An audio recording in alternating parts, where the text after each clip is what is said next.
What's going on, everybody? I'm experiencing a little bit of technical difficulty here at the moment. So if you can hear me, great. If you can't, it's just going to be me, Steve. Just going to be me.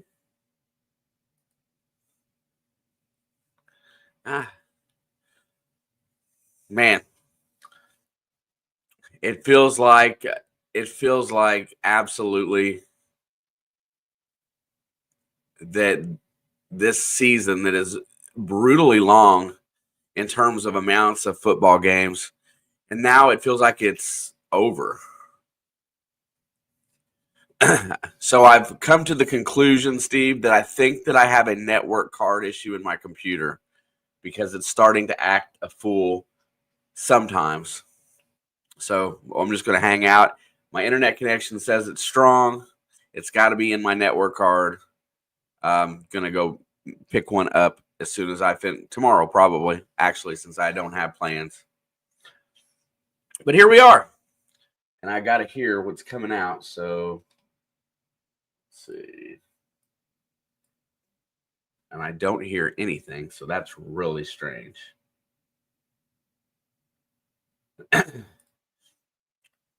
Rest in peace, Alex, on stream, 21 through 24, basically 25. Listen, as soon as she gets her stuff together, she's about squared away. Once she gets a few things figured out, you're going to see enough of her. You're going to see enough of her to where you don't care. And maybe a little less of me. How's that?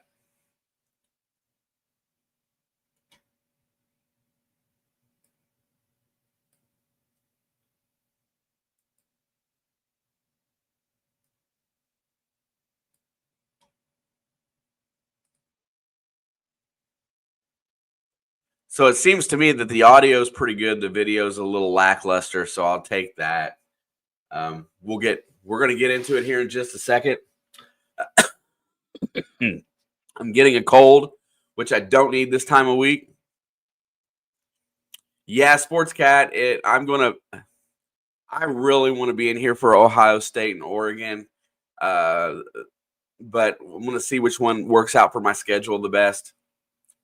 Hopefully you guys get Alex on Thursday night, because Thursday night I'm supposed to be doing another stream. So just did my first mock as I start familiarizing myself with the draft class. I had the Giants trading with New England to get the number 1 to get Shedeur Sanders, and Tennessee drafting Cam Ward. What do you think? Man, I really think that I want to see who's going to be coaching in these places first. I think Tennessee will keep Callahan, but I think he really needs more time, and because Will Levis is not what he's supposed to be. But I really feel like Tennessee is going to go out and get 2 quarterbacks, honestly. Whether they get a seasoned veteran and hopefully strike gold like Minnesota did with Sam Darnold, maybe Kirk Cousins next year or something to that effect. And I honestly, there's not a lot in that quarterback class that I love. Cam Ward, I just don't love any of these quarterbacks in the first round. I don't. And there's a lot of teams that are in the market right now, so it's a commodity out there. I'm going to have to deep dive. I'm going to have to find I hate to use this as a term, but a Brock Purdy or and I'm not saying Tommy DeVito, because that guy I don't think that really needs to be, but the kid in Chicago, trying to find somebody like that to look for in the college ranks. I just don't like it. Oh, they're going to do it though. They're going to convince us by draft time that Cam Ward and Shedeur Sanders are top 2 picks, because that's where they're probably going to go. Holy smokes, we're off. There's the kick. San Francisco is getting the ball first. It is short. And here comes, is that Debo running back a kick? He gets out to the 30, 35, all the way out to the 39-yard line. Debo Samuel making himself useful on the kickoff. And here we go.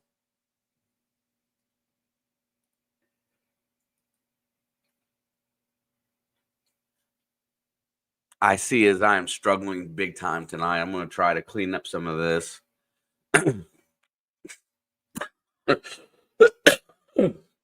Excuse me. Steve, I appreciate it. But clean yourself up today. All right, here we go. This game is really meaningless, except if you're a guy like Brock Purdy, who needs to show well today, because he's shown that he can't perform without all the excellent pieces to the level that everybody thought he was. And so this is going to show a little bit about his character, his grit. Let's see if he can grind it out today and put up a good performance against a team that's going to put up numbers. I don't feel like they're going to be able to slow Detroit down a lot, and I feel like San Fran's going to have to jump on the lead. Let's see what Brock Purdy does today and see what he does for this 49ers team, because he's probably playing for a job next year, just being honest. Back to pass, looking down the field, fires it over the middle. He goes through his progressions, and that is going to be a first down cross midfield, and that's Conley making the grab.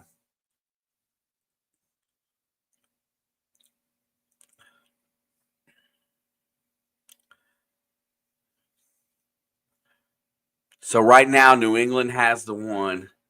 Man, I've got to really pay attention, because I would be willing to bet that they will trade down for more picks. Purdy hands it off. There's going to be a 4-yard gain right there, maybe 5. And that's Debo from the backfield.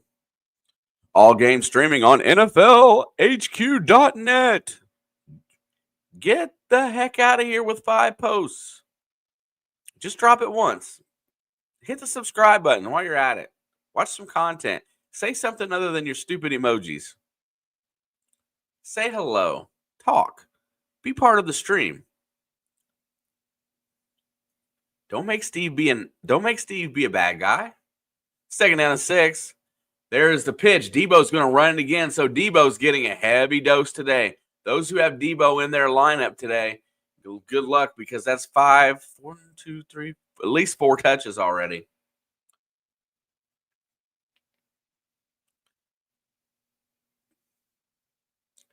So they're already trying to stretch the defense, and they're trying to get Debo in rhythm. And hell, it's good for Purdy too. If everybody starts focusing on Debo, then Brock Purdy does a better job at quarterback. They've needed something dynamic coming out of the backfield the last couple of weeks. Play action. Purdy fires over the middle, and it's caught by Kittle. He's down in the red zone all the way to the 14-yard line. If I get sick, I'm going to be a mad mofo. Just saying.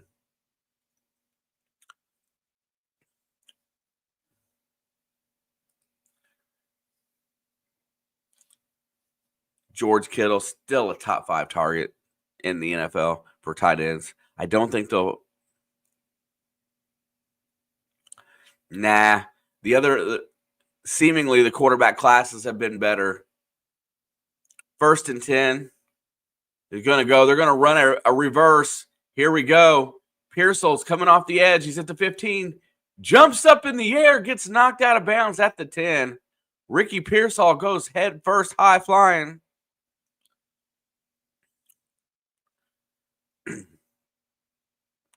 Wow, Daniel Jones right now, I mean, honestly, he's going to be a free agent. But, he needs a situation like San Francisco where they have a offensive line that's set. He needs not being running for his life. He may be the 49er next year.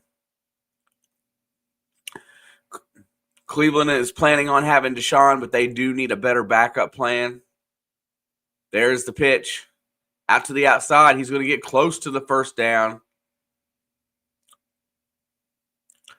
I think that was Isaac Guerendo.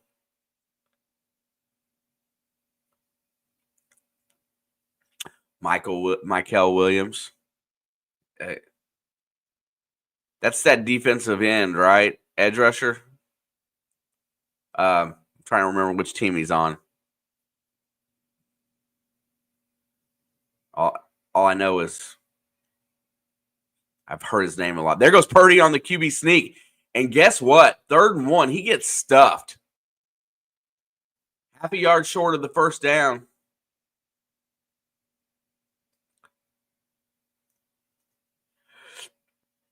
It sounds like that's what they restructured the contract for, that they're going to give him next year to play. Unless you're saying you don't think he'll be ready by week 1. Yeah, Georgia. Yeah. Well, there's going to be a lot of things determined. Purdy sneaks it again, and this time he turns his back into it and pushes forward and gets the first down.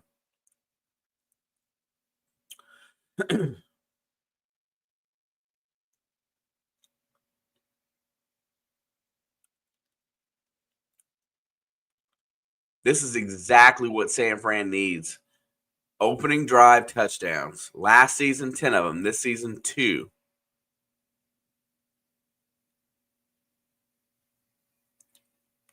There is a handoff, and I think Garindo's stuck, and he loses maybe a half yard on the play.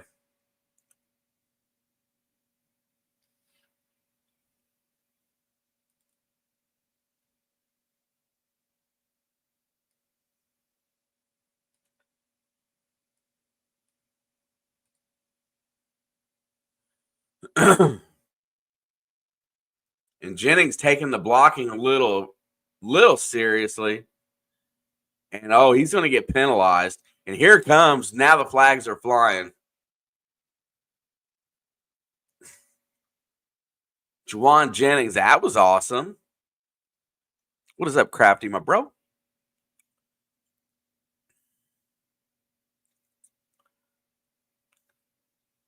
Look, you got to like it. You got to love watching these guys get a little bit chippy. Kirby Joseph being accused of taking out people's knees. Dirty player.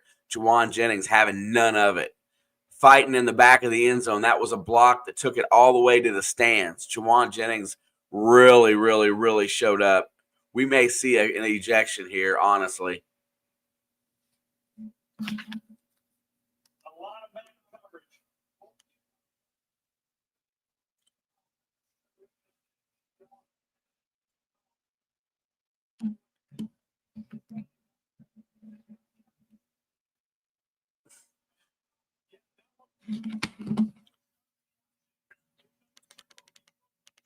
Yeah, so the referees are trying to maintain control. No ejection.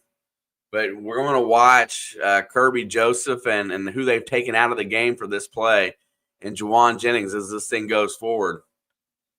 I love it when guys don't like each other. You know, I like 80s and 90s football where it's, you pick up your own teammate. If it's the other team, you just basically don't help him out.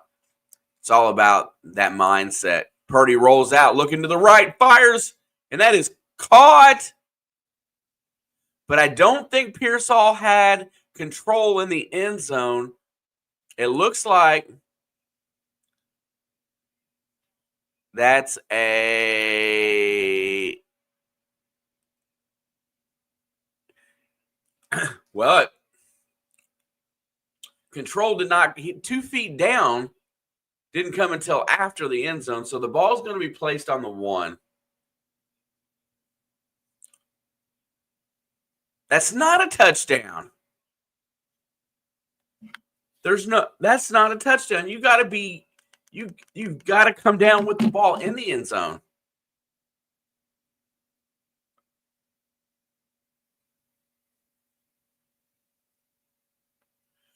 I don't agree with that. If you're coming out of the end zone, you got to have control and 2 feet down. It's got to be a catch. The ball crossed the plane, but wasn't controlled until after he came out of the end zone. He didn't even have a foot down.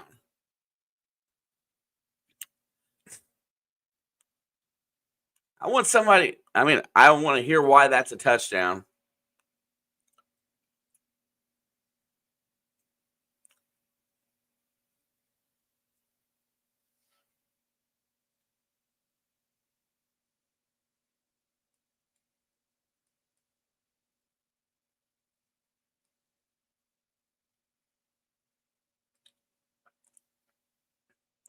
Extra point is up, and it is good.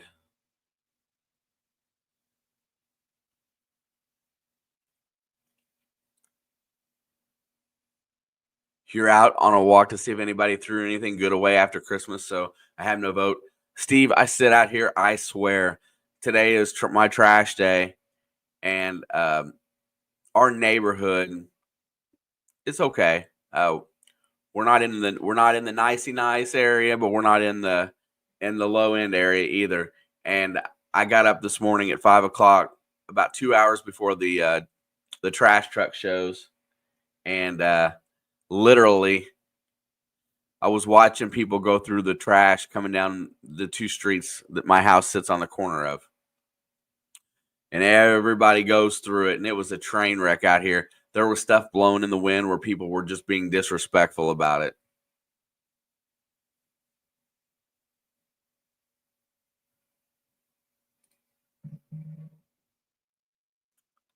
And my internet is jacked.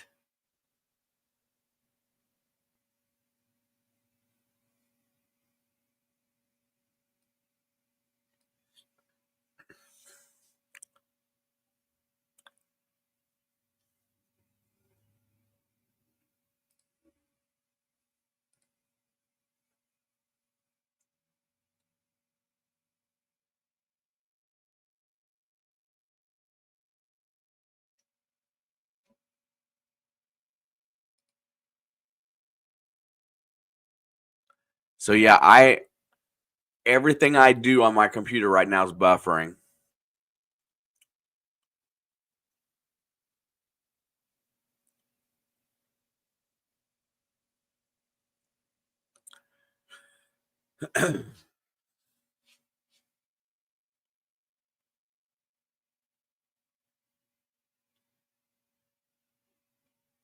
Good, as long as you can hear me today until this balances out. I had an internet outage today too, so I'm not sure what's what. But as long as the audio is going through, I'll take it. I've got a video that premieres in 30 minutes or 15 minutes. Struggling.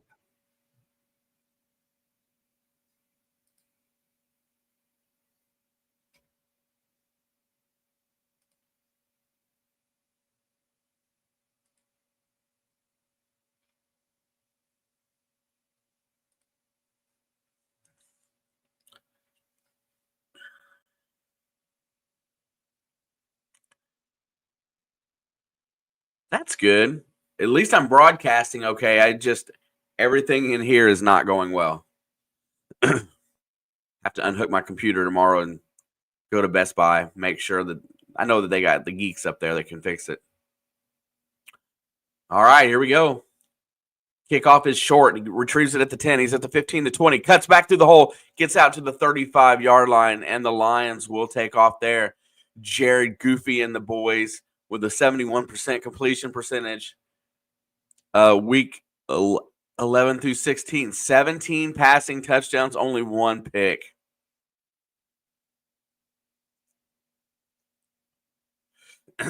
Yeah, Crafty, that's a big question about today. Is this game? This game's really not a necessary game. Outlet Pesta Williams is going to get about 4 yards on first down. Jamison Williams slowly starting to become the receiver that they drafted.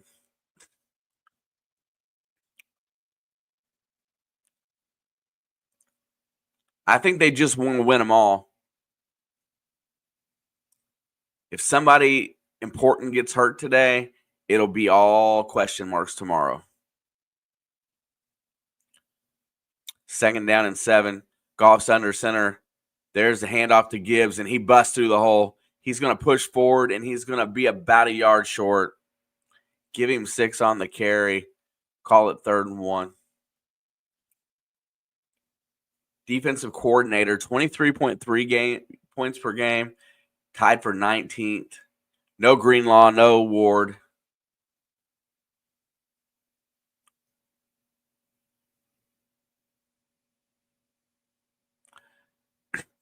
Yeah, I agree. Everybody wants to win. There's bragging rights all over for every game out there. Hand off, and there goes Gibbs. He's through the hole. Oh, he tries to cut back and runs into Tim Patrick. Bro, I was watching that one of the Chiefs Nation guys, there's two of them I know that do live streams, and they were doing a Q&A about this Sunday's game, and the title of the live stream was "This is our chance to keep the Bengals out." And I was like, yeah, I can see that. I feel like I have no hope on Sunday. Play, and there's the handoff. There goes Gibbs through the hole. He's at the 40, down to the 35, out of bounds at the 30-yard line. Jahmyr Gibbs with the big run. And San Fran just doesn't have an answer for the running game.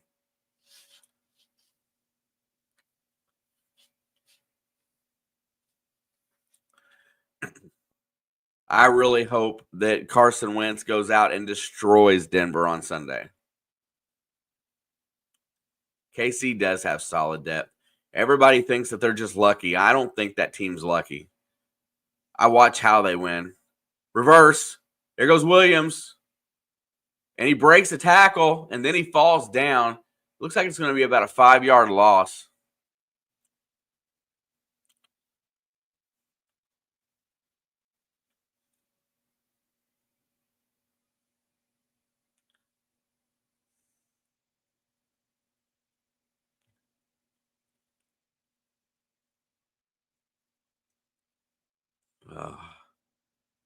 You know what? Saturday, if we go out and beat Pittsburgh, I'll be happy. That's all I care about. Really, that's all I want to see. Well, I want to see all of it, but that's all I know that hopefully will happen. Check down, breaks the tackle, and he's off to the races. 20, 15, 10. And that's Reynolds with the catch. But there is a flag it's a defensive penalty.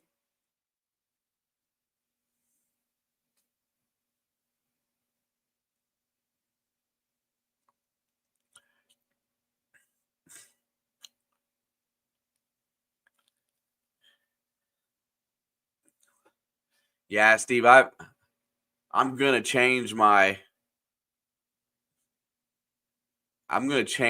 philosophy in this offseason.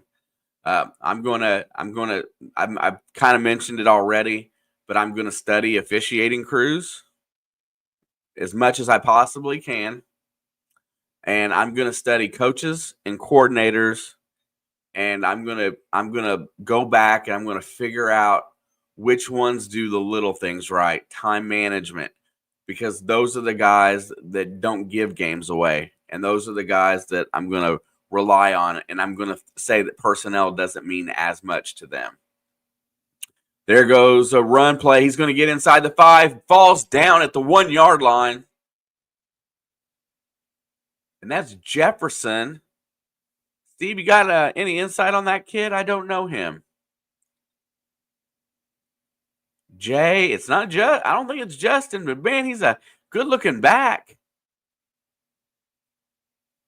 Jay Jefferson, 8-yard run. Did a really nice switch the ball. Jay Jefferson, he's a backup running back for Detroit. I do not know him, but he's going to get the carry. He's going to tries to bounce it to the outside, and there is Fred Warner standing in his face. Jamar Jefferson.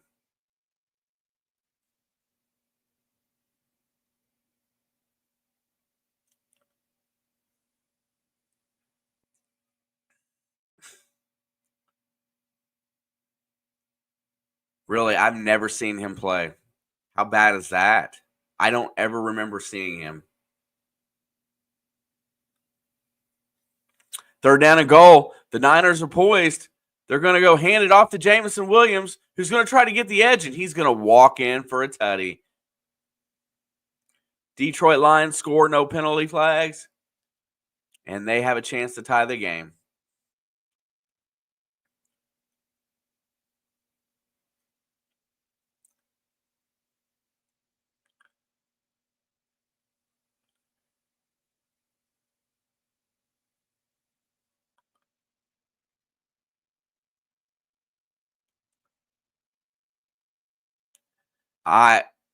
I really disagree with that. I was watching Mike Tomlin today. Block. Extra point is blocked. Fred Warner's going to pick it up. He's running it back, and he will be tackled at the 25. Elliott gets his hand up, and a special teams play could be big going into the future of this game.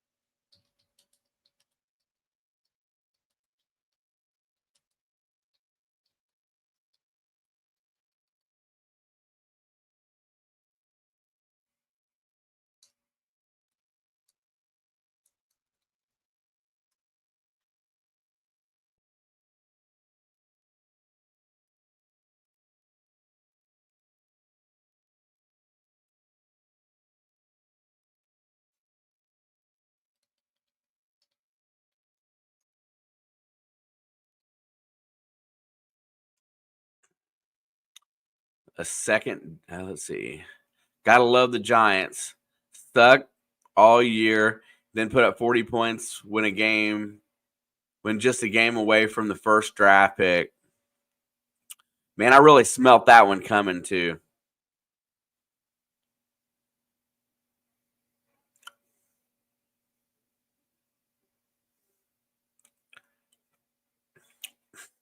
Yeah, I don't think, coaches might send out the reserves, but they're not sending those reserves out there to lose miserably. They're sending them out there to play the game. And those guys that are getting the opportunity to play are trying to showcase so that if they are not on the same team next year, that they've got good film out there to be comparative. Nope. Every win counts, Steve. Every win counts. But let me tell you something. As far as coaching battles go, Andy Reid versus Sean Payton.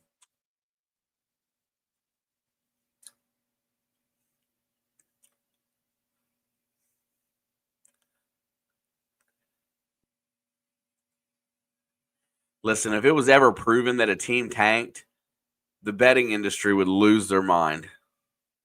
There's too much money tied up in betting.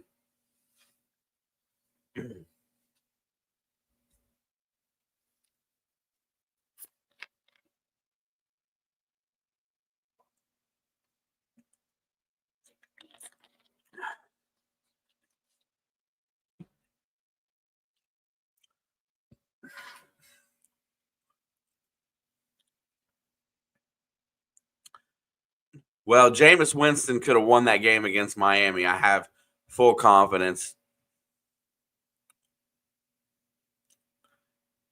Fields would be a great start this week, John. Cincinnati does not do well with that type of quarterback. And Fields is a much better game manager than Russ. Dude, Malik Neighbors was balling.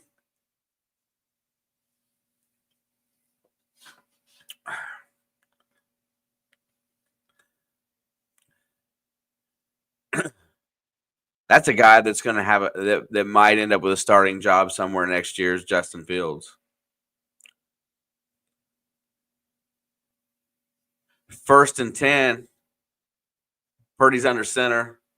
They're going to go play action. He rolls out, looking, here comes pressure, and he dodges it, and he will get sacked. Takes a big hit.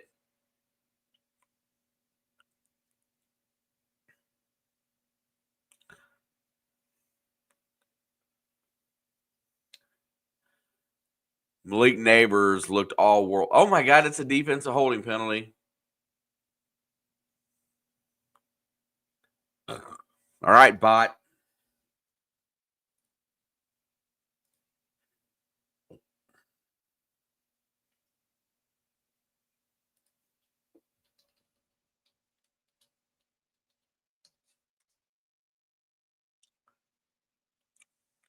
Didn't get a chance to look at the penalty.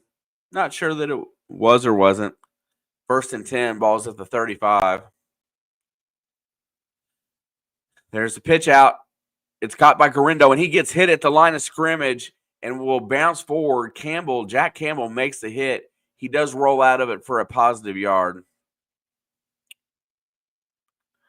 Listen, man, I'm telling you, these bots, man. These bots.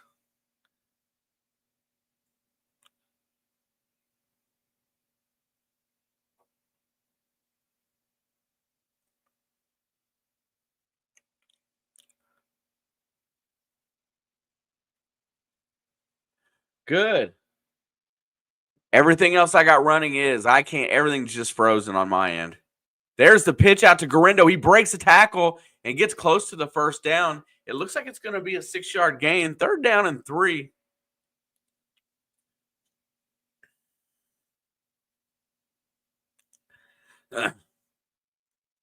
I mean, Crafty, listen, I know that a lot of people, talk about that pretty frequently, but he does not want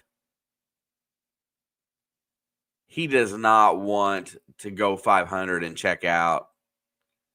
Let's go, Alex.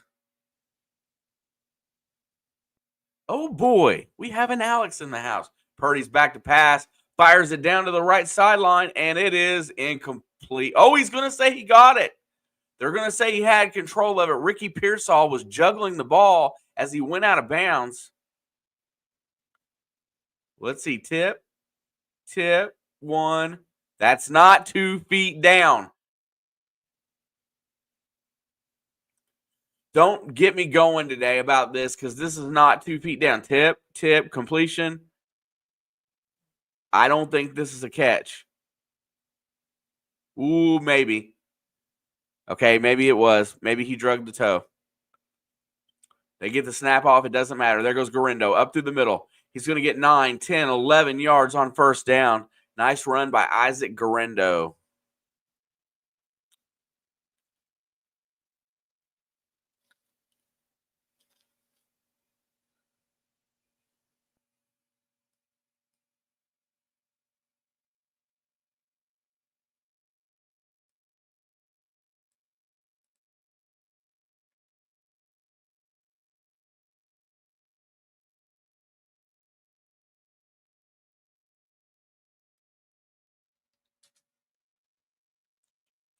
First and 10, looking to throw it over the middle. He's got George Kittle, who's got room all the way down to the 15, down to the 13-yard line.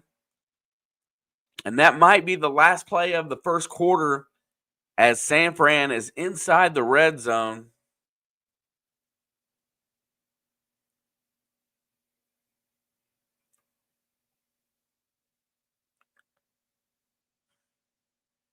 I don't trust the amount of pixels you have on your TV.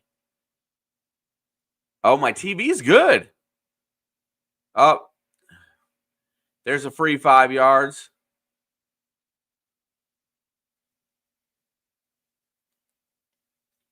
And that was Jennings and Joseph when they threw the ball.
Fans are mentally preoccupied with next week games. Lions are mentally, yes, maybe.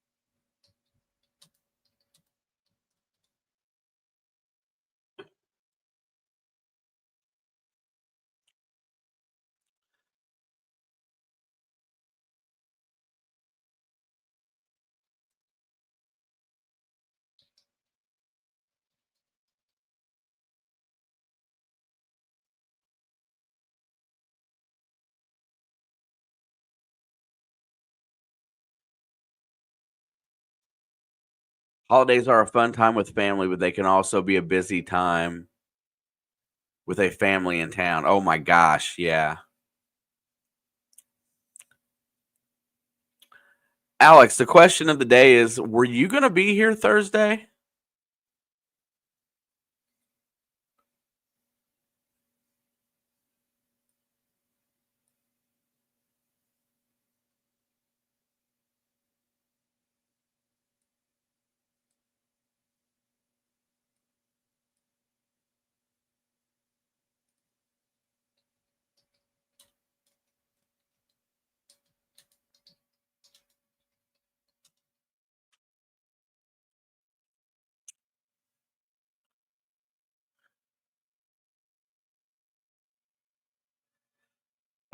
Next biggest game that spikes my interest.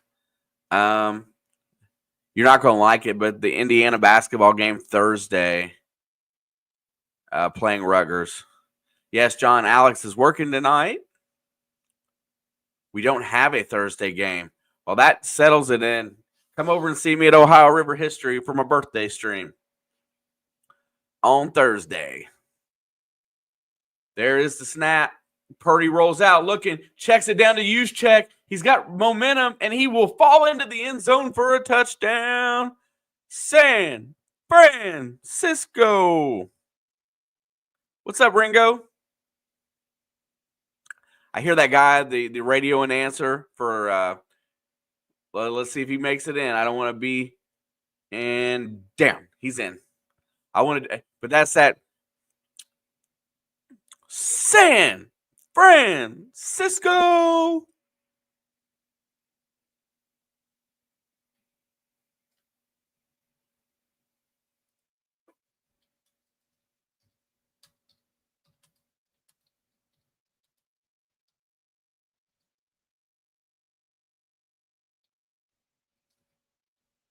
And that is a nice tutty. 13-6.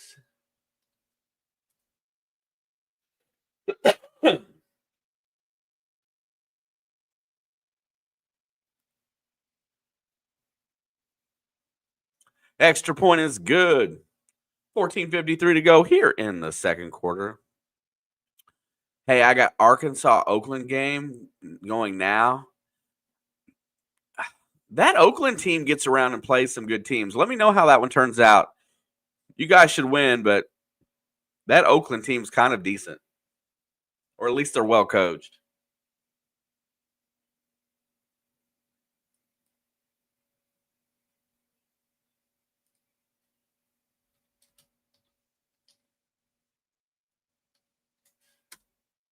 I'm multitasking again as normal on Mondays.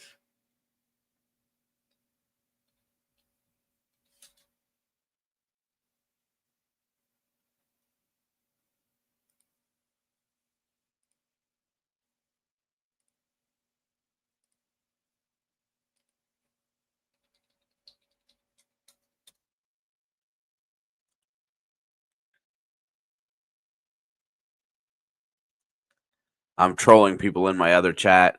I still can't get over how Shanahan has aged this season. Dude, that's been my only take. He looked like he was 38, and now he looks 50.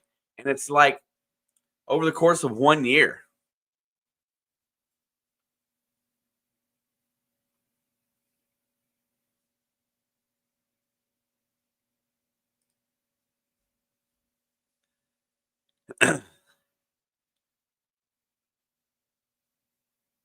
Yeah, I got you, brother. I will not abandon the game. We are on our 50th commercial already.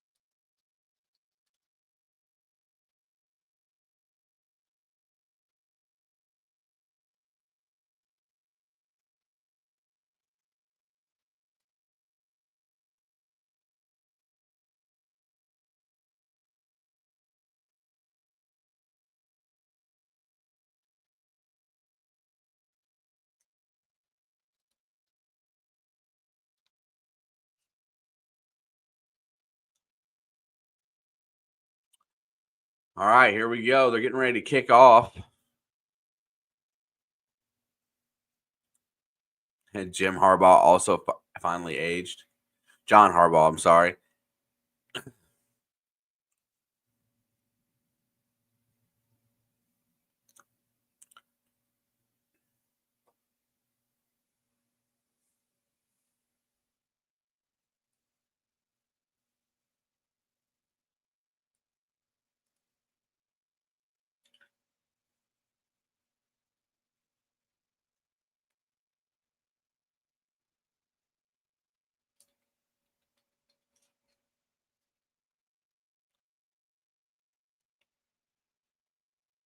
And there is already an offensive procedural penalty, which are things that this time of year should not be happening. And Dan Campbell does not look happy.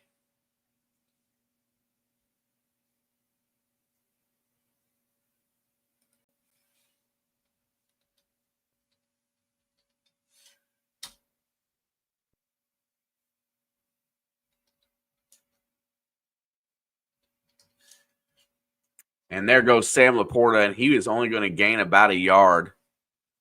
It'll be 2nd down and 9. Oh, I'm sorry, must have got 6 after the procedural.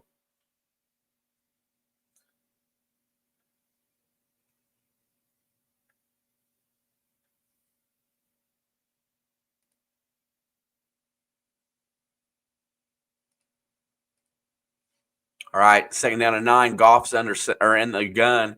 He's got 3 wideouts to the left, and he's going to hand it off. There goes Gibbs through the hole. He busts through, and he is going to gain about 6. Looks like it's going to be 3rd and 3.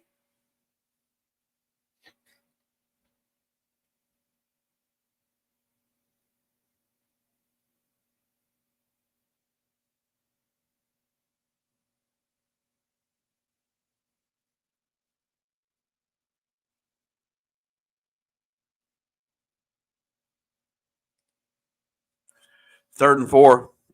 Goff's in the gun, looking down the field. He's got time. He fires it, and gets it to Sam Laporta in between double coverage of Fred Warner and Lenore. Throws a rocket in there, and Laporta holds on for a 1st down.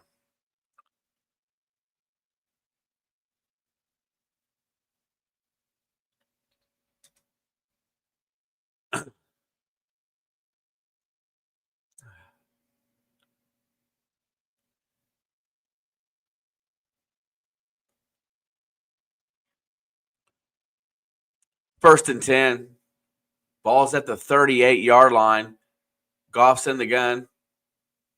There's the snap. He pitches it to Gibbs. Gibbs cuts back inside, and he is going to get about 7 yards on 1st down.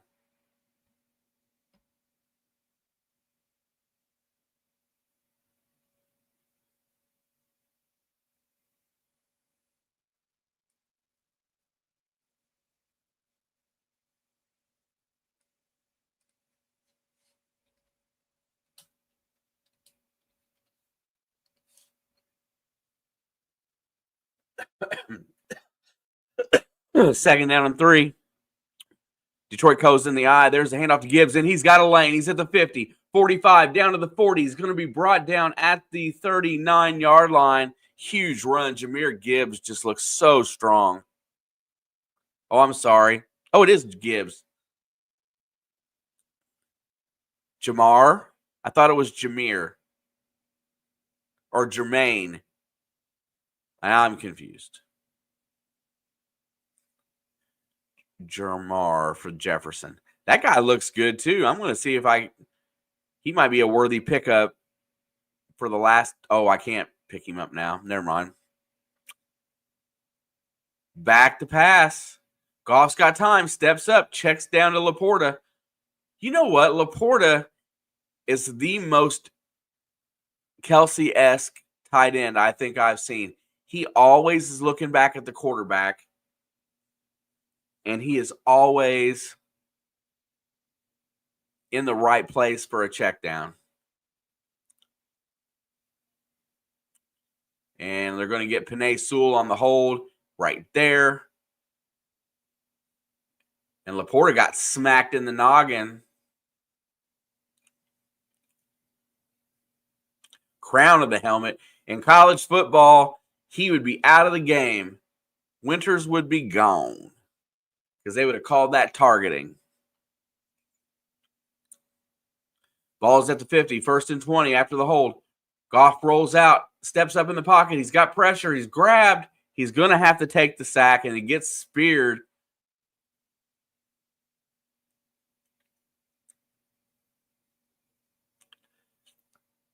And I think the San Francisco guy got hurt by his own player, and that's the guy that just barreled into Laporta a minute ago.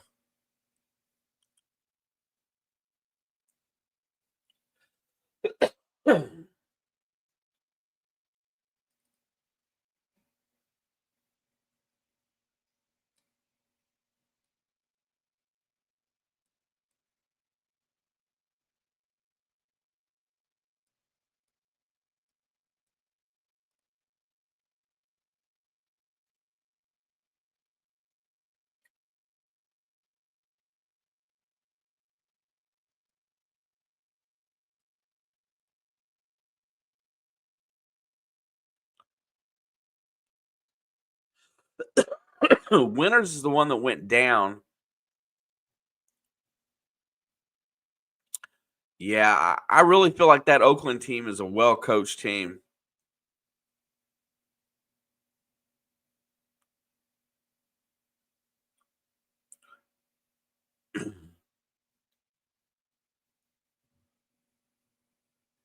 D. Winters.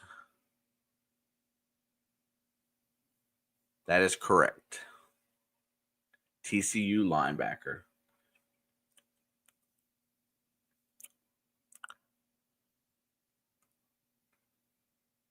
Yeah, he looks like a smaller Dre Greenlaw for sure.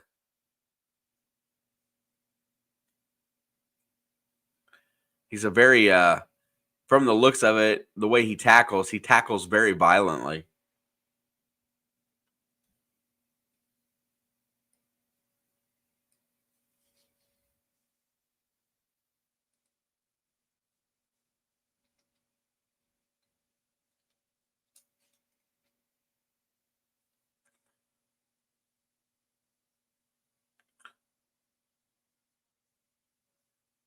They're going to make Bosa go to the tent.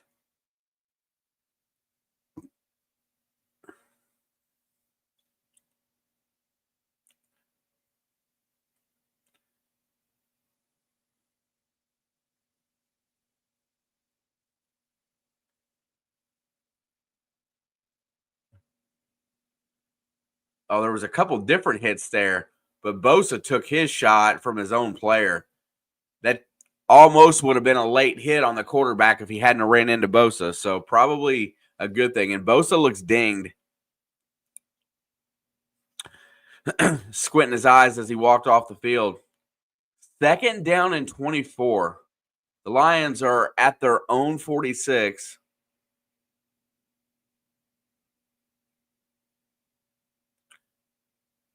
Goff's in the gun. Here comes pressure.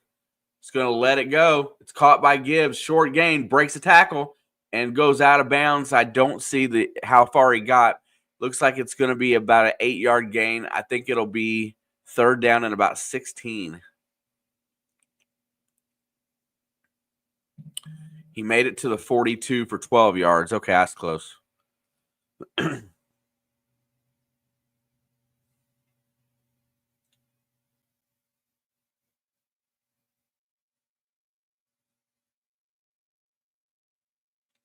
Third and 12. That's a big play for the Niners here. Give him a chance to extend. In the check down, and there's the reverse play. There goes Jameson Williams down the sideline. He's at the 10, the 5. He's going to walk in. The old hook and ladder type of play. And the Lions get an easy tutty right there.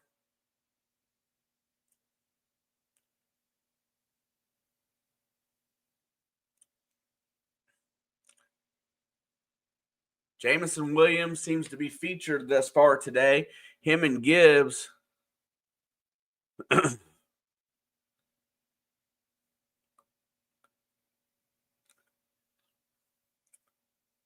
And what a nice play. Executed to perfection. And that is a nice touchdown there for the Detroit Lions.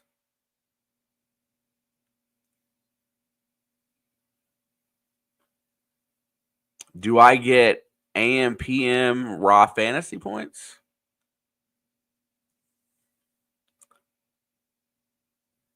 I'm on raw fantasy points? Not yet.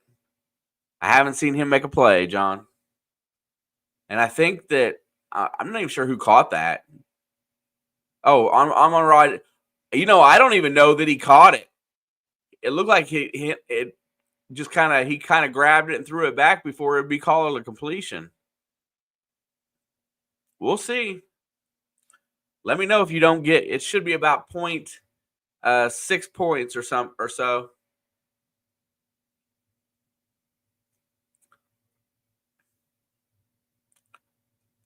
If they give him, I'll just see if they give him credit for the catch.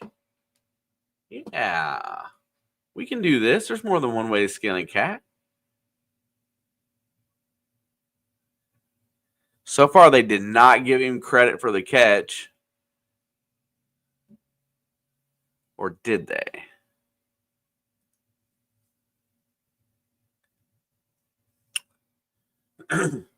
He's credited with 1 catch for 1 yard, 1 target.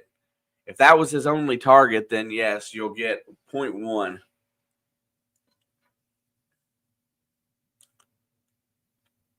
Unless it's like if it's a PPR, you'll get 1.1.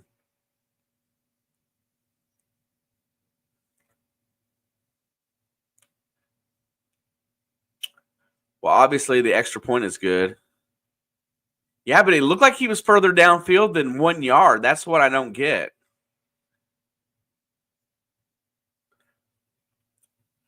It looked like he was 5 yards downfield. That's why I was kind of confused by the 1 yard.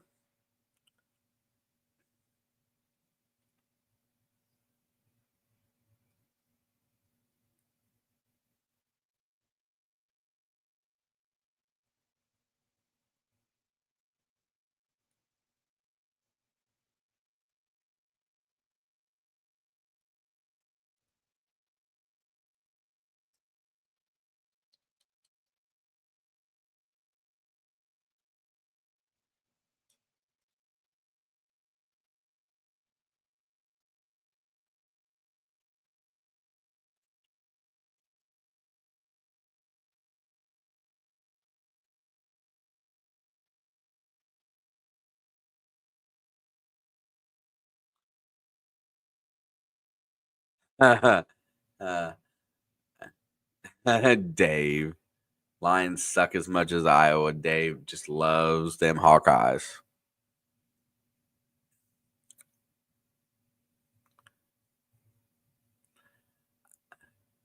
Listen, Dave is a very determined guy that he likes what he likes and he hates what he hates. And if you're in the middle, you're just kind of stuck. So Dave does not like Iowa. Doesn't matter who came out of there.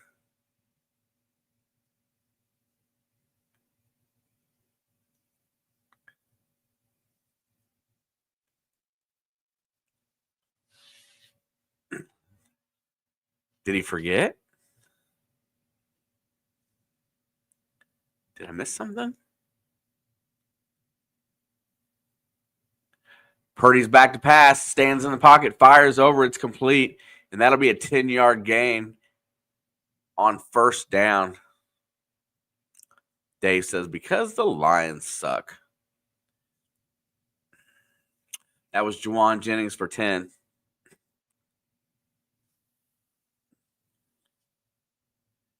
What's up, lady?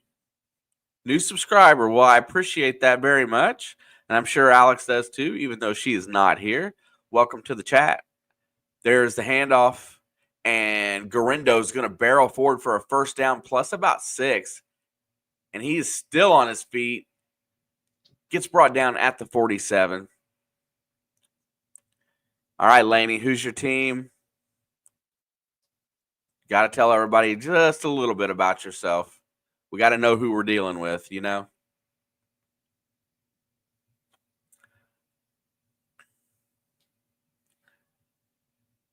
I force antisocial people to try to be social, so let's go.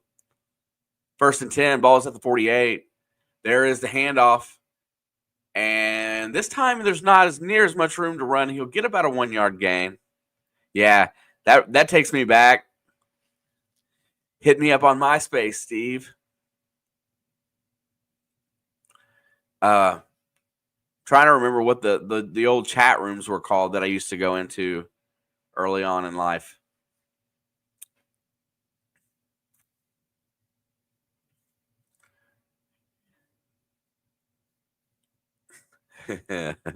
I'll remember. Snapchat. No, it wasn't Snap. There is a God. Pearsall gets hit after a 3-yard gain. It might have been Snap before the new Snapchat. There was a Snap kind of message room. It might have been Yahoo too, because that's my Yahoo email address is original.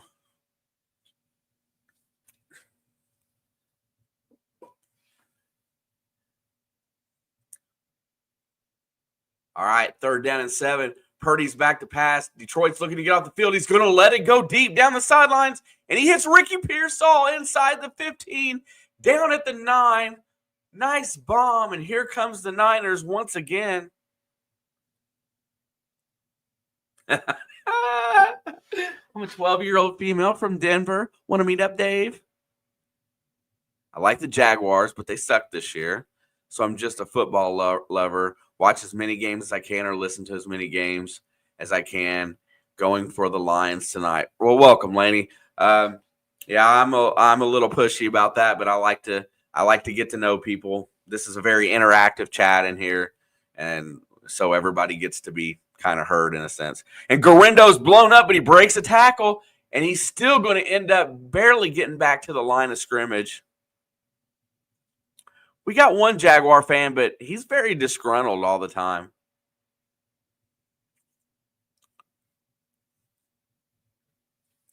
Sports Cat, you got brethren in here. Let's go.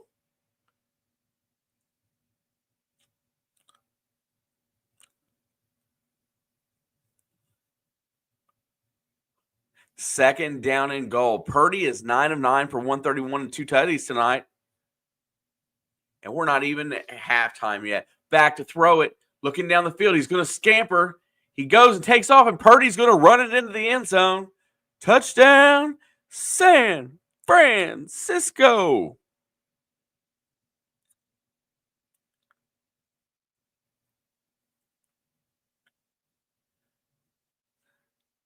I'll show you, Dave. Garindo is a specimen. I love Trevor Lawrence as well. There has got to be something culturally wrong in Jacksonville because I know he has a lot of talent.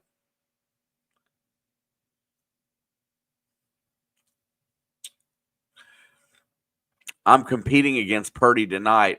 I had a 99% chance to win, but he is killing it already.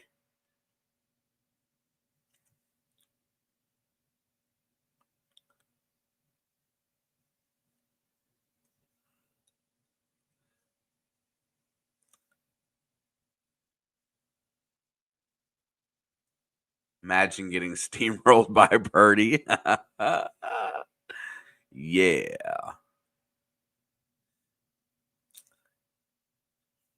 Listen, I got a friend that's a Niners fan, and I'm constantly telling him that Purdy will. He just got his first Brock Purdy jersey because he's now in his head going to be the franchise quarterback, and I'm constantly putting it in his head that when it comes time to pay him, they're just going to cut him and draft some other rookie to be a quarterback under Shanahan, and it gets him mad as F. He does not like that at all. Purdy's a pretty decent quarterback, but I just love it. I love beating up on Purdy fans.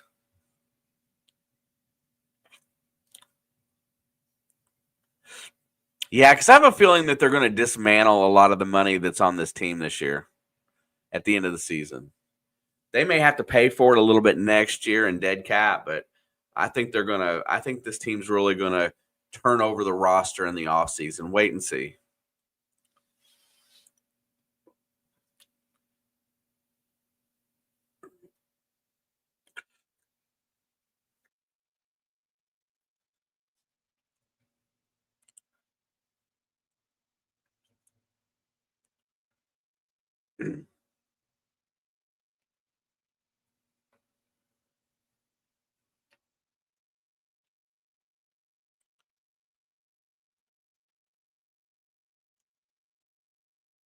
The one thing about him being in San Francisco is that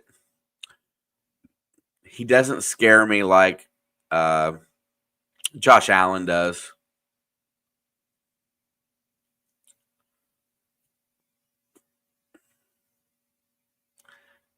Jimmy Carter was 4 years older than my grandmother. Purdy is playing for his job because Shanahan will not. That's the thing that I'm sure of is that Shanahan would, if he could found a better option, he would go with it and doesn't care. And Purdy, if they really decided that they wanted to trade that guy, there you go. There'd be a lot of teams interested in a quarterback that doesn't make a lot of mistakes. There is the kickoff into the end zone, and it'll be a touchback.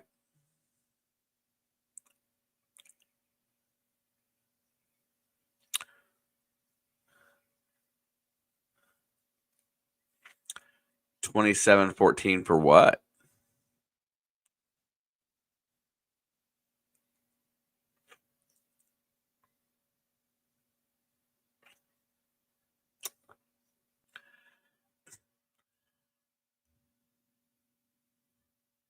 Laney, thank you for stopping by. Come back anytime. More than welcome. And that was blown up, and they finally get Gibbs in the backfield. He's going to lose about 3 yards.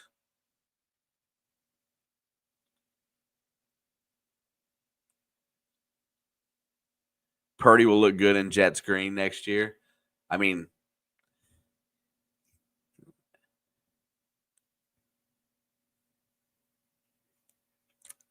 I don't know.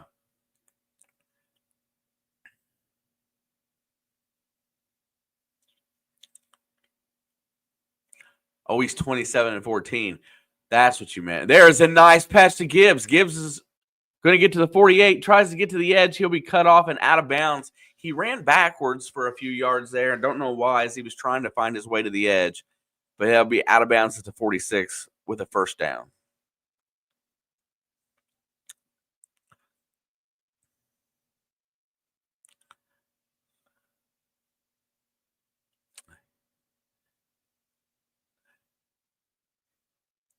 Telling you what, Jared Goff is really good at getting through his progressions and just being calm in the pocket.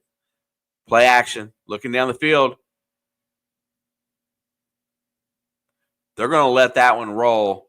There's an intended receiver right there, and that will be an incompletion. Appreciate you, Laney, for sure.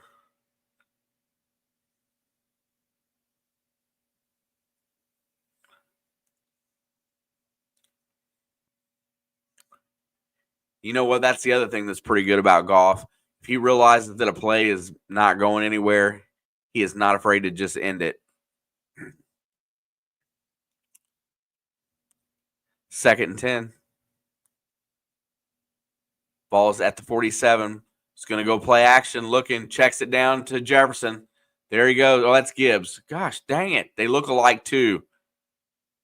And that'll be about a 6-yard to a 7-yard gain. It looks like it'll be 3rd and about 3.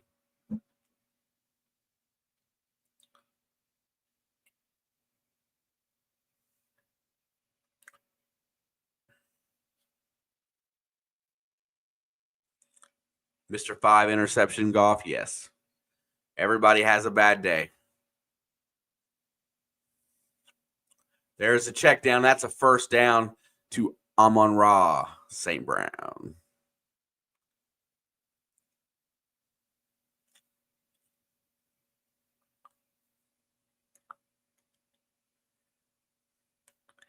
Twice a year, Goff's evil twin, Gurf, plays and he sucks. I just think about, what we don't consider. I go to work and I have a bad day at work at least 2 out of every 10. So 20% of the time I have a bad day at work. 8-yard run on 1st down.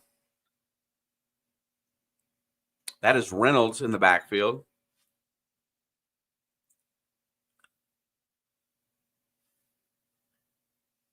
Darrow and Knox are rolling. But yeah, I just imagine having a bad day at work in the NFL. But if I made that kind of money, I don't know how I could say that's a bad day at work. Let's go run some drills today. Let's get in shape. There's a handoff, and Reynolds is going to carry for the 1st down, +4. Looks like it's going to be about a 5-yard run.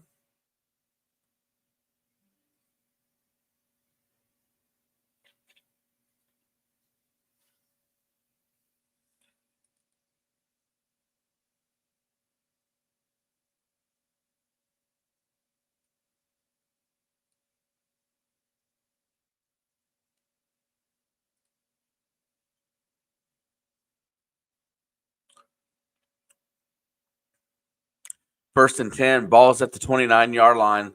Lions are driving again with 2:29 left in the half, 3 on the play clock. Here comes the blitz. It's picked up. Goff gets it out to St. Brown, and St. Brown will get tackled inside the 15-yard line, right at the 15, I should say.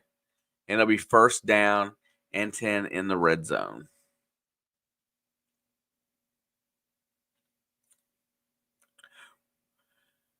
Yeah, his bad days are really bad.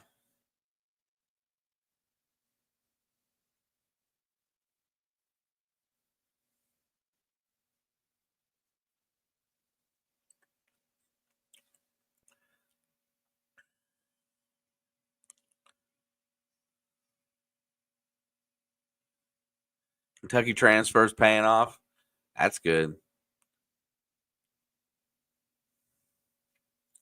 And back to commercial. 2-minute warning.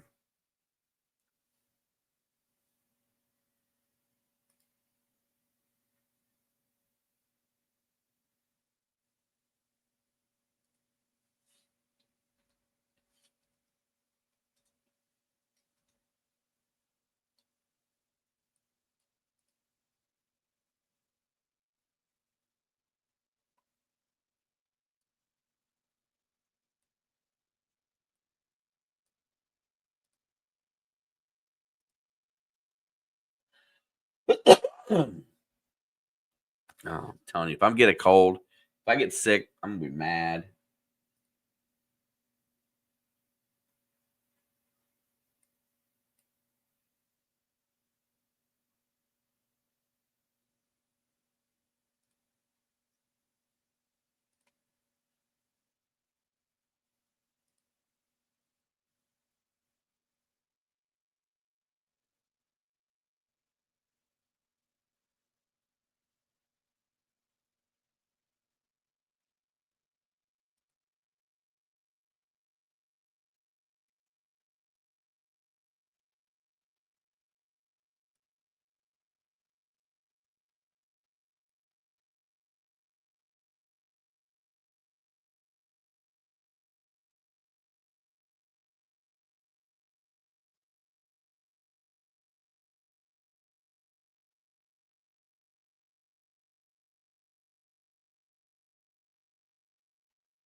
And we come back from commercial yet again.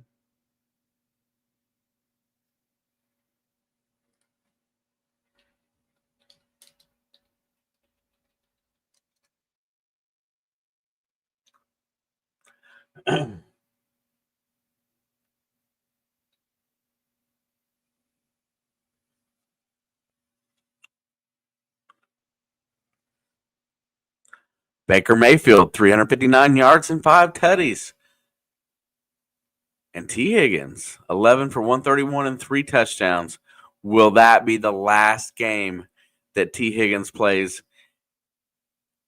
in Paul Brown Stadium as a Bengal?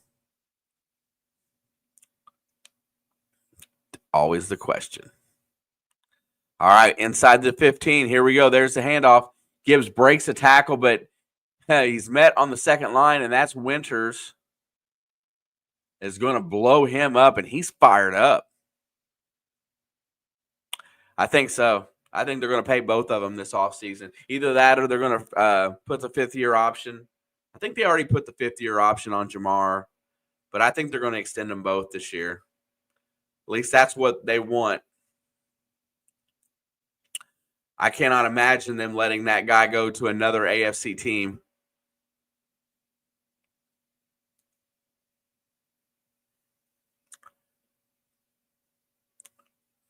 Third down and 5.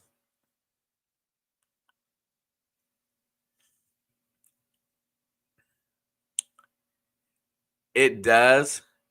It just becomes picking ducks in a barrel with both of them out there. It's a lot easier. See, Jamar is probably one of the most dynamic and strong receivers. He's hard to bring down. He gets open very easy, but he's not that guy that you can throw that 50-50 ball to up high and let him go up and get it. He's not that. They're very different. They're vastly different receivers. There goes Gibbs, and he's going to be short of the first down. On 3rd and 5, and here we go. Riverboat Ron. Dan Campbell getting ready to roll the effing dice here. If they rain it on 3rd, they're going on 4th. San Fran burns a timeout.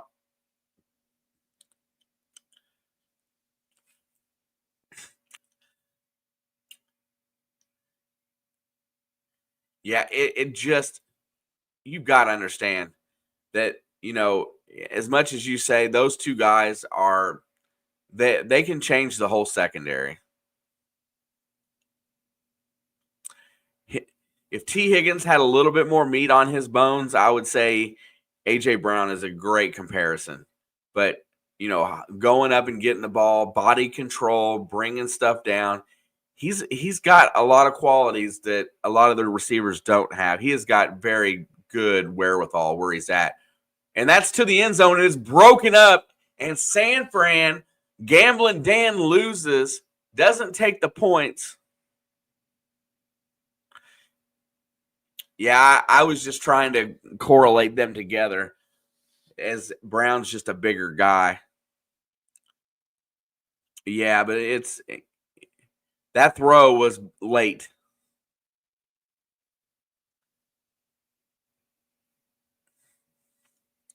Sam Laporta took another shot to the grill.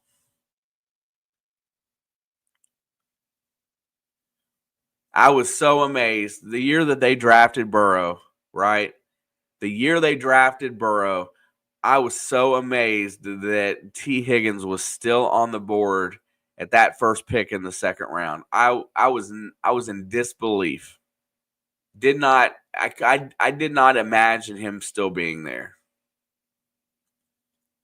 Yeah, that one was on Goff. Laporta was open. It just didn't imagine him being on the board at that time. And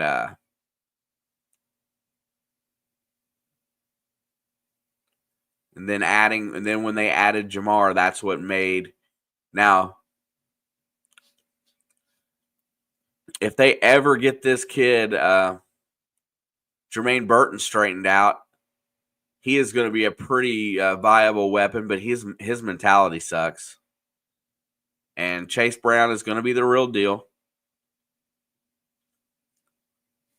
he'll be enough of a running back in that offense. But I'm of the opinion that they go out and get one again in the third round this year. Go get another running back. Don't bet on what?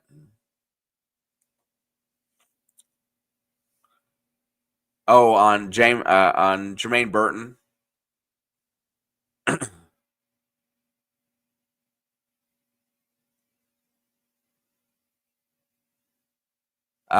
Dan Campbell gambled on fourth down and lost. Throws it to the end zone. Did I see the dog food commercial? Crafty, I'm talking, dude. I didn't see that one, but I usually see most of them. Which one was it? Shoot, I'll rewind.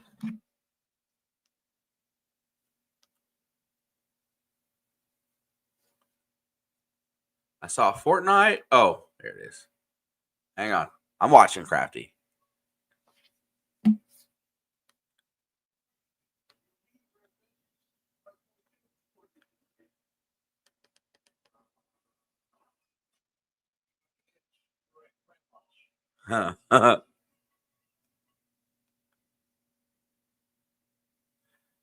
Anybody asks, you were at grandma's. All right. Purdy gets hit in the end zone as he lets it fly and throws it away.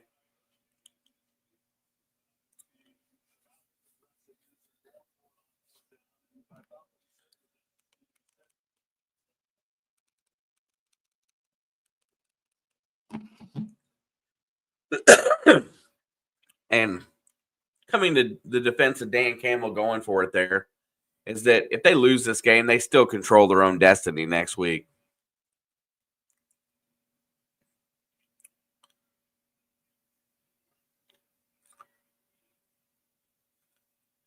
I just count points off the board.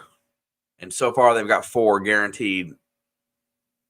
Oh, there's the throw by Purdy. Garindo's wide open, and he's going to get it all the way out to the 46-yard line. Purdy just floats it up. Where was the safety on that?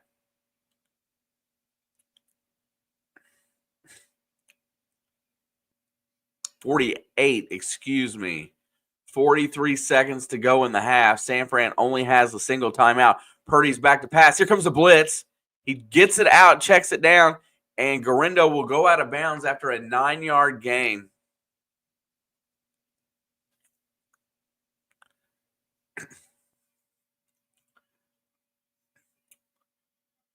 So Detroit is one of those teams that does way better when they're playing with the lead.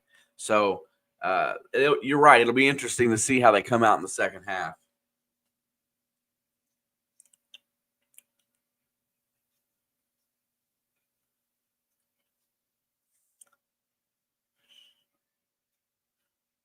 Back to pass. He's got time. Fires it. Caught. Ricky Pearsall goes out of bounds. And that is a first down with 28 seconds left to go in the half.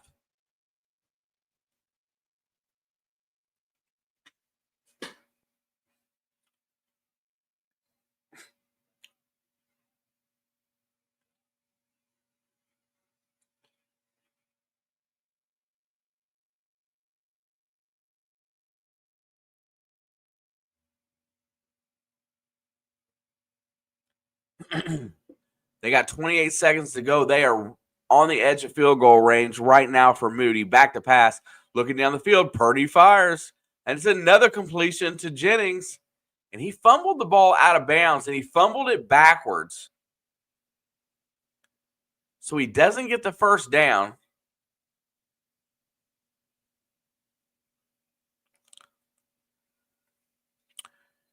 And Purdy's going to smack it down. And that's going to bring up 3rd and 2. They still have the timeout left. So, he punched it out.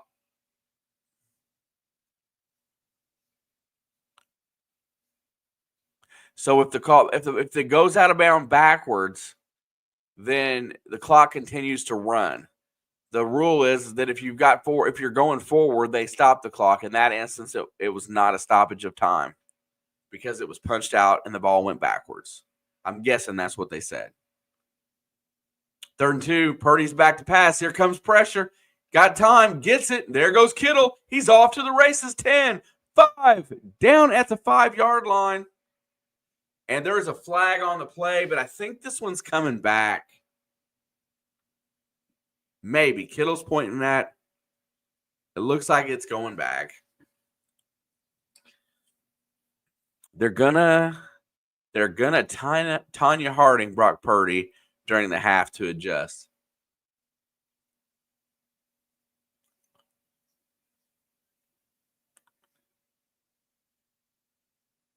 Yeah. So, but I think they made that rule, Steve. I think they made that rule so people wouldn't just step out backwards to get out of bounds to stop the clock. Because I know there's an instance there, if you're not going forward, for sure that they don't stop it. And I think that was the reason why.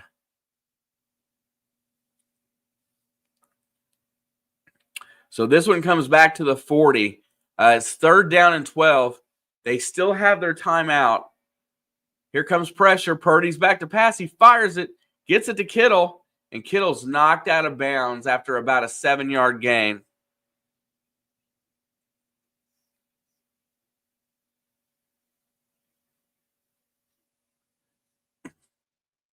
Shanahan is going to send Moody out to kick the field goal because he knows that them 3 points is important.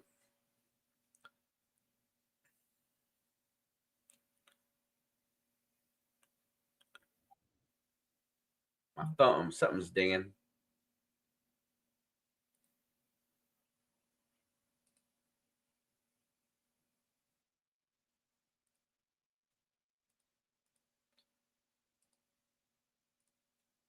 He missed it. Wide left.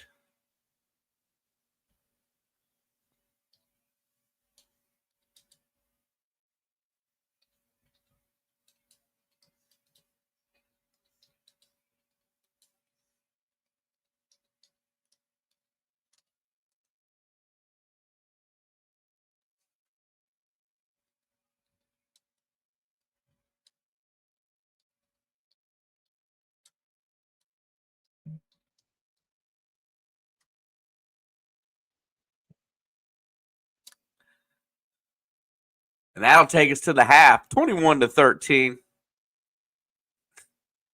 Yeah, Moody's had a bad year, and he's my fantasy kicker.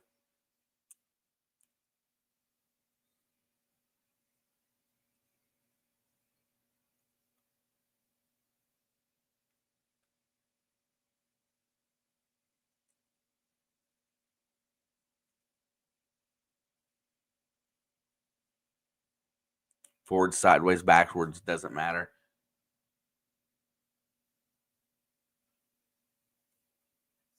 There's no rule stating going forward stops the clock. Robbie Gould be like, you miss me yet? Jake Moody was really good. You know, what is it with these kickers nowadays? Being really good for a year or two and then bleh.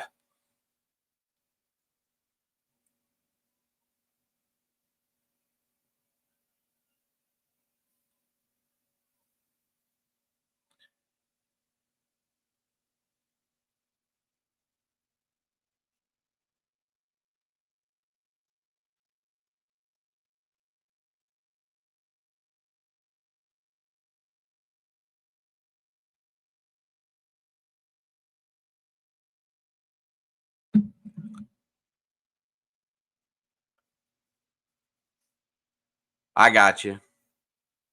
Yeah, I've just heard him talking about it, and the only thing that I ever really got out of it was that if you're going backwards or if the ball is going backwards, that it doesn't stop the clock.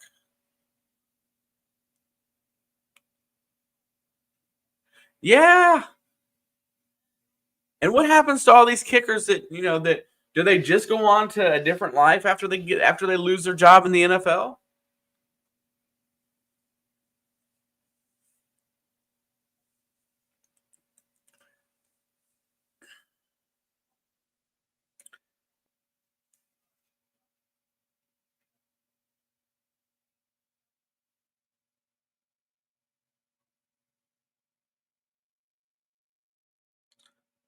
LOL, Mr. Robert. Good to see you, my friend. I got you. Damn, you didn't go 16-0 this week. I think we tied this week. I think we both had the Lions tonight, I guess.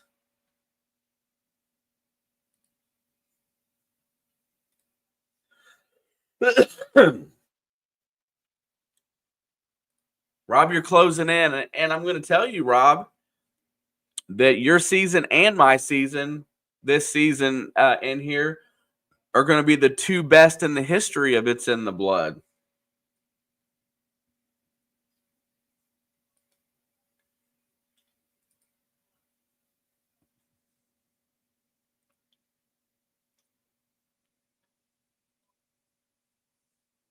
No, we're tied this week, I think. I missed on. I took Pittsburgh at home, and I lost with Indianapolis.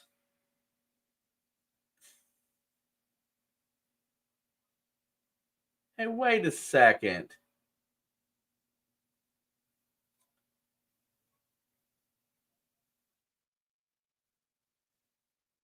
I guess I took New Orleans too. I don't remember that.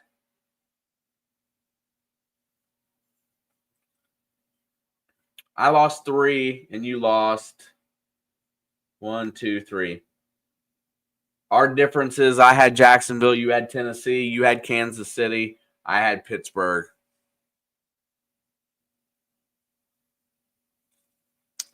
They're going to hold that one off. That's that thing. That Oakland team plays good for a while, but they can't. They don't have the guns to keep up with a major school. So, your Hogs doing what they're supposed to.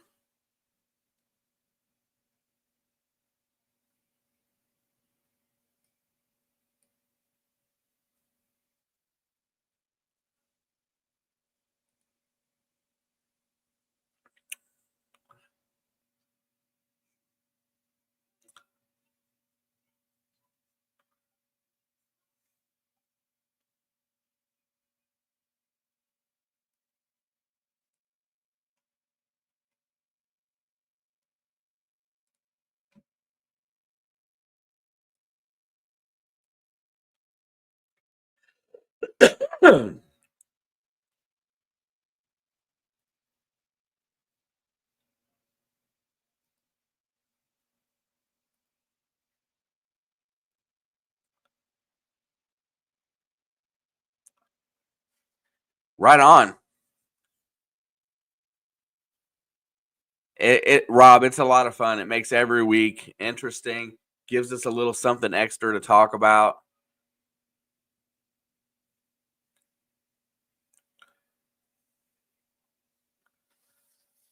Why are you? It'll be okay, John.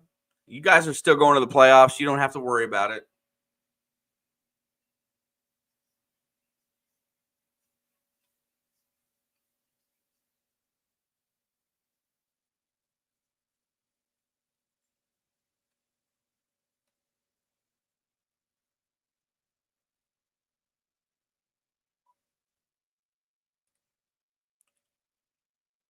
Smash that like button, everybody. Thank you, Robert. Much appreciated.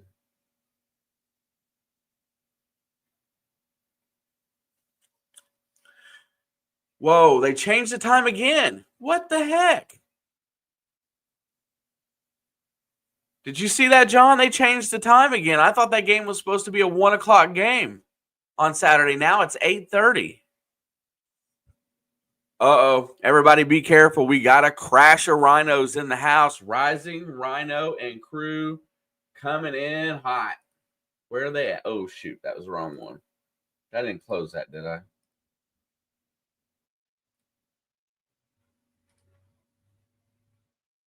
There is a crash of rhinos. There it is. The crash of rhinos. I love that stuff. Giants fan, welcome. Card crazed froggy. Yes, it's a rising rhino raid. Man, I don't know how I missed you guys last year.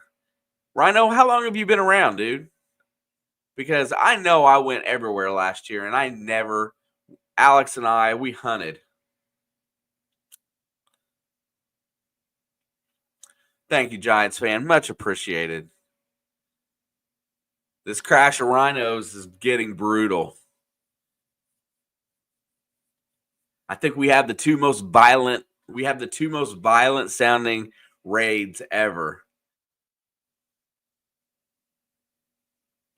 Is this the Sasquatch stream? No. No squatches here, bro. I just dig the whole crash of rhinos. That's flipping awesome.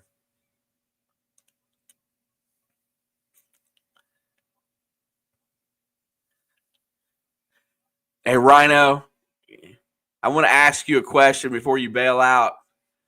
And I watched the game on Sunday. Tell me something. Did your team just go in there to New York thinking they had that game wrapped up nice and easy, and just they didn't seem to get excited about being behind in that game? They didn't seem to play with any intensity when they were down. They just kind of seemed lackluster. Do you feel that? Do you feel that way about your team? Because that's how I felt watching it. David Rogers 49 says sub up. Absolutely. Hit the like. Hit that bell as well if you like. I gotta find some off-season collaboration partners this week.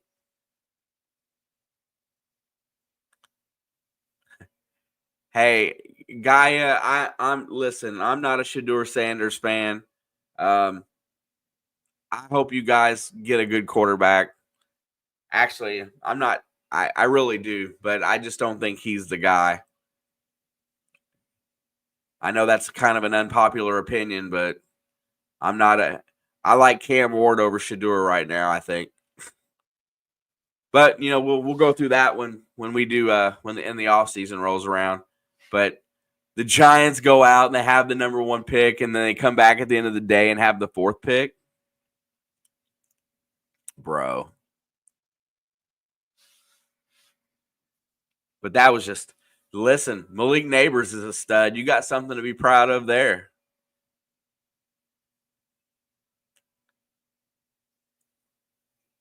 Yeah.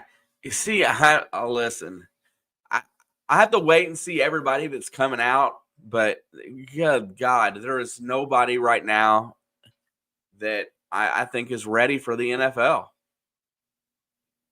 If anybody's got somebody that's ready, point it out, because I'll go watch them and I'll study them. But I don't see anybody that I feel is ready to be an NFL quarterback, at least year one. I see a couple guys that could sit a year or two, and I really think Cam Ward is one of those guys. I like the kid from Penn State, Alar. I think Gabriel's too short. The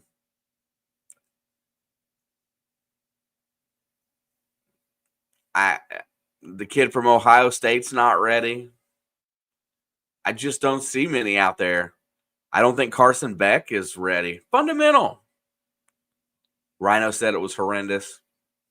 Yeah. I really felt like they just approached the game like, ugh. There you go. Archie Manning. I mean, that's worth waiting for if you can get. But man, I don't know that another crap season. Maybe you can do some negotiating for picks down the road.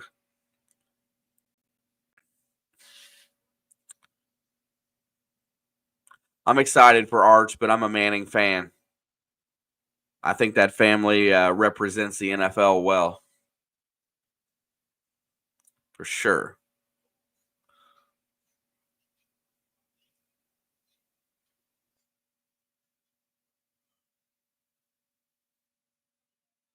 Yeah, and Paulie, I'm a big time Burrow fan. It really it's tough when you have all the necessary tools on offense, even with a not a great offensive line, and you put up 30 points a game, and you're not going to make the playoffs. I mean, we need a miracle Sunday. He's putting up MVP numbers. Rhino said they need to fire the whole defensive staff. Gosh, Willie, there was something wrong with the tackling was lackluster. It just seemed like nobody wanted to play in that game. Either they thought they had it won and they were going to cakewalk into week 18, or they just weren't there. It bothered me, and I'm not a Colts fan, right? And I actually wanted them to lose for obvious reasons in that game, but they came out in the way they started that game. I knew there's no way. Yeah, Drew Lock should not put up 40 points against that Indy defense. From the outside looking in, the DC has to be fired. I agree with you, Fundamental. These two the two coordinators from Philadelphia that got those jobs, Steichen and the other one begins with the G out there in Arizona. Those guys, they seem like they're really good at culture. But they really need some help on defense. Gus Bradley will be fired as well. Colts defense just as bad. Yeah. That Anthony Richardson, that guy there is, man, he's that guy, right? The ceiling is has limitless potential, but the floor goes all the way to the depths of hell. He's got such a wide spectrum. Oh yeah, long time. I'm a 40-plus year Bengal fan. And here comes the Lions off the kickoff. He gets to the 30, puts his head down, and goes down at the 34.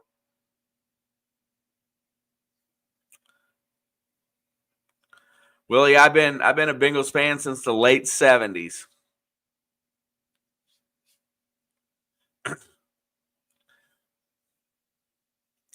Well, Fundamental, he's shown glimpses, and with experience, he should improve. So whatever you got out of him this year, expect 20% better next year. Back to pass. Goff lets it go.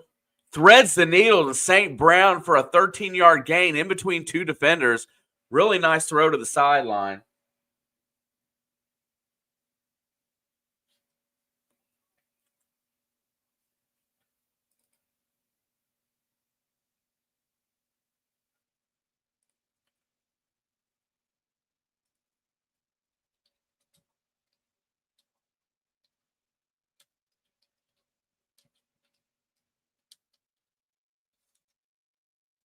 Goff throws it. It's going to be completed. And St. Brown bounces off of one defender and then goes out of bounds.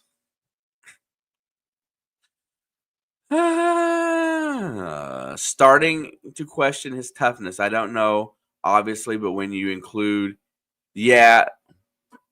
St. Brown is limping.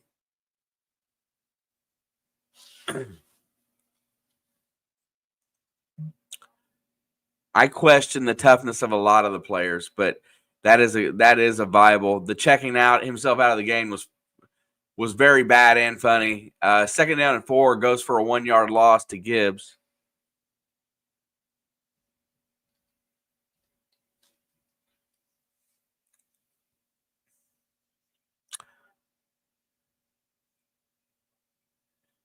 I thought your secondary play was better than what it showed in that Giants game, Fundamental.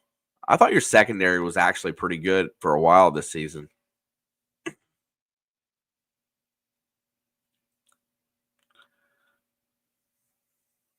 Back to pass, 3rd and 5.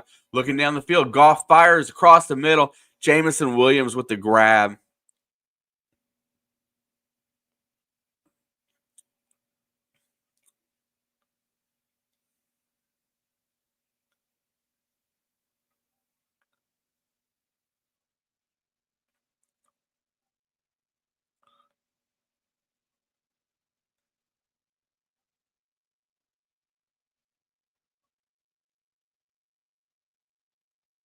Problem with scheme all year. Gus, only rushes 4 and plays the soft zone. Oh, my God. You sound like me. There goes Gibbs. Breaks the tackle, but he's still brought down behind the line of scrimmage. 2nd down and 11 incoming. Yeah, fundamental. That's the exact problem that Cincinnati had most of this year.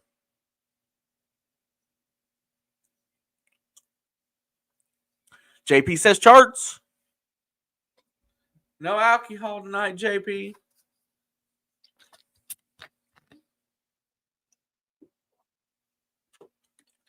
But I was getting thirsty.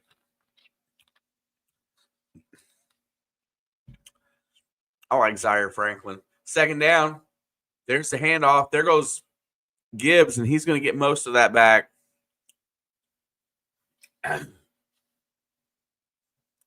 Oh, I'm sorry, Willie. Congratulations on the win. Born and raised Broncos fan. Tough day, bro. Don't you fret, though. You've got a good team. And then after you get that dead cap money for a Russell Wilson back, you'll be okay for a few years. 3rd down and 5. Back to pass. Goff's going to let it go down the sideline, and that is a great grab by Reynolds. Oh, at Robinson Jr. Wow. He doesn't even get to play very often.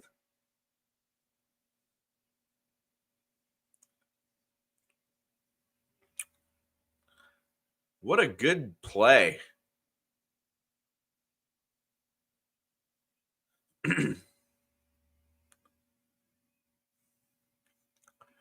You know, I think your linebacking crew is the most important on your defense.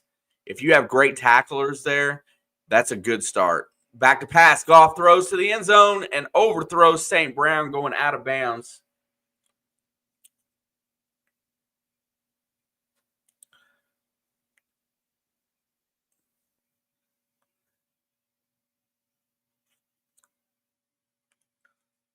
That's just it, Willie, right there. Those road games are tough, and I don't think you can make the 5 with a win. So, or can you make the 5 seed? If you can make the 5 seed, I'm just thinking in your best case scenario, that would send you to Houston. I'd feel pretty good about going to Houston and playing. 2nd goal. There's the handoff. Gibbs is going to push forward. Oh, and nice second effort gets him down to the 6. And beyond that, I will tell you right now, Willie, if the clouds and the stars align and Cincinnati finds a way to get in this week, and sending them to Buffalo is going to hurt Buffalo.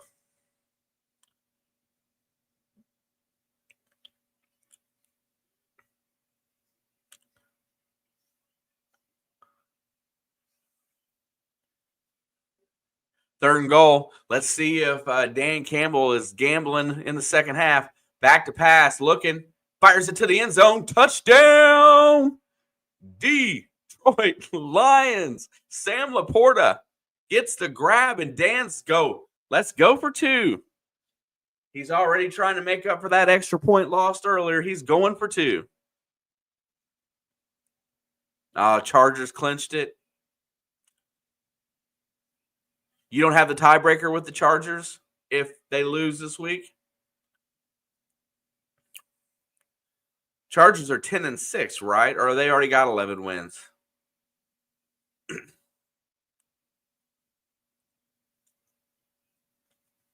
All right, we're going for 2. They got 3 wideouts to the right, 1 to the left. Gibbs is gun motion.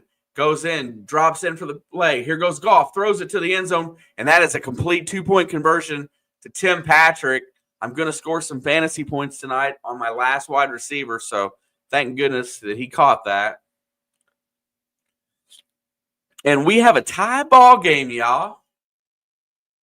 San Francisco has literally dominated this game, and we are back tied.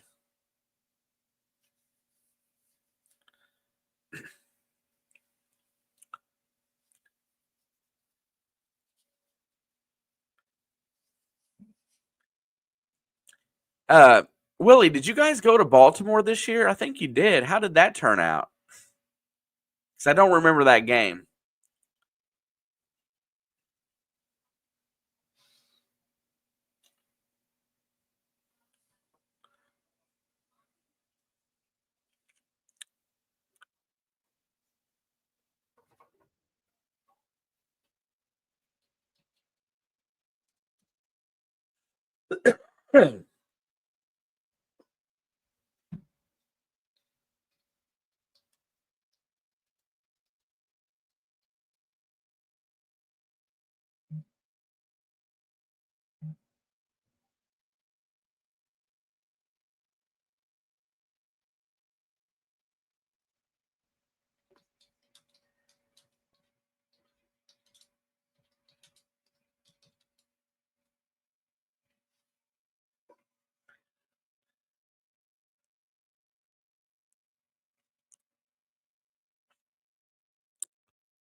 Got destroyed in Baltimore. Yeah, Willie, let me be frank with you, dude, because the way I see it is that this year is an unexpected year. I don't think anybody expected Denver to qualify, honestly.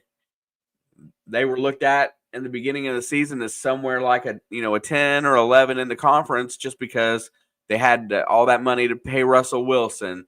They're starting a rookie quarterback. There's so many things that are promising in Denver right now, and I think you're ahead of schedule. So I know next year's going to kind of suck because of your salary cap issues with Russ, but one more year of Sean Payton drafting and extending that culture a little bit there. My daughter is going to have a hard time with some Broncos in a couple of years, I do believe. That AFC West with coaching got very, very tough.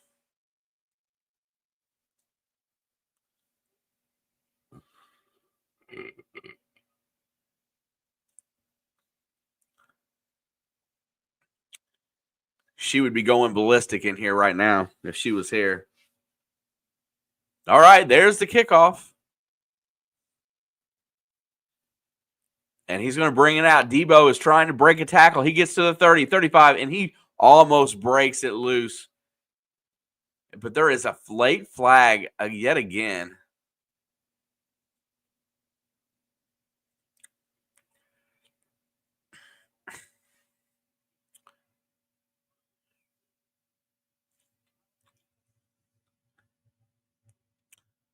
Yes, fundamental. Pat McAfee called out the organization, though.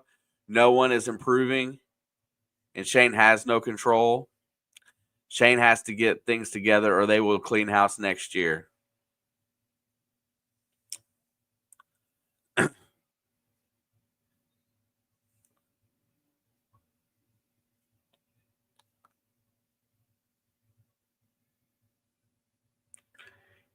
Play action. Purdy fires over the middle, and Juwan Jennings makes the grab. Kirby Joseph lays a big hit. These two guys are not – they're not looking at each other.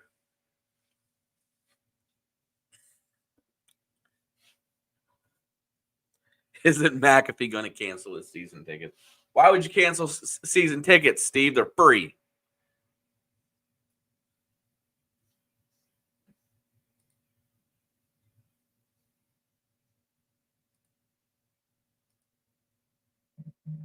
There's the handoff. Garendo breaks through. He's going to get a gain of 5 yards on first down. And the Hogs get the win, 92-62. Time to go back to work and get ready to head to Tennessee for a second. Showdown with the Vols. Hey, John, I don't want you to get your heart broken going to Tennessee and trying to play. That's going to be a tough task. Purdy's back, lets it go over the middle, and it's caught on the run to Ricky Pearsall. He's at the 40, 35, 30, inside to the 26-yard line, and San Fran is on the move.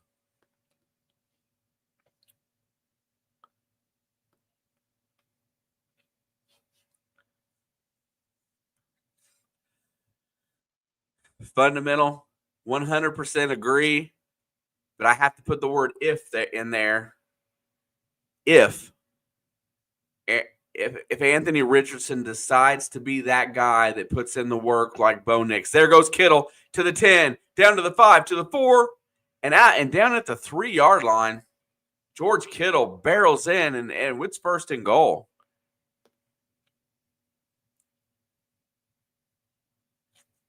You're right. But I think if he puts in the work, and dedicates himself, look out. Purdy rolls out, throws it to the back of the end zone. Great pursuit by the Detroit defender to close the gap between him and Purdy and make him throw that away. You got to have faith in your team, bro.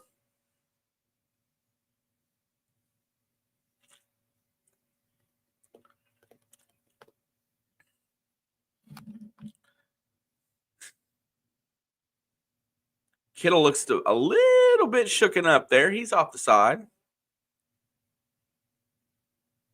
Congratulations, Willie. I'm on pace for third place unless Purdy puts up a bunch. There goes Debo off the edge. He's trying to get in the end zone, and he does. Debo scores a tutty. That'll go down as a touchdown pass for Purdy as it was forward, and it is 27-21. San Francisco. Debo Samuel probably might be playing his last game at home as a 49er because I think they're on the road next week.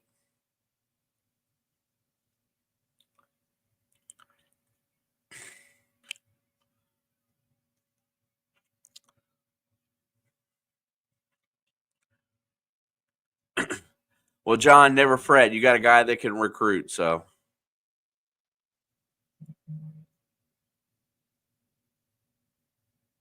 Moody's up for the extra point. Kick is up. It is good.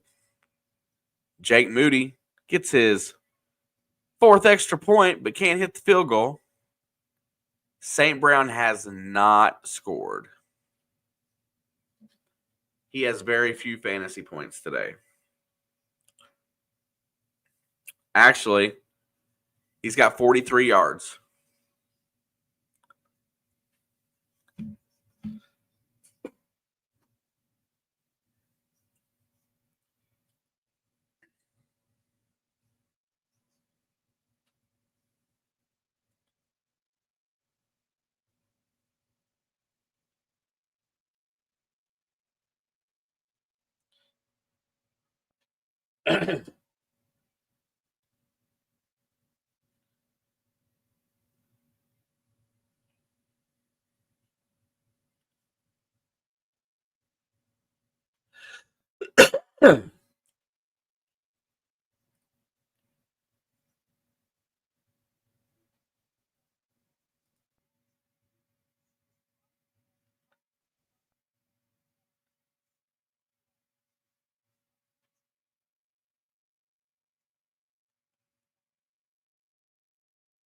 Gino and St. Brown flopped on my fantasy championship.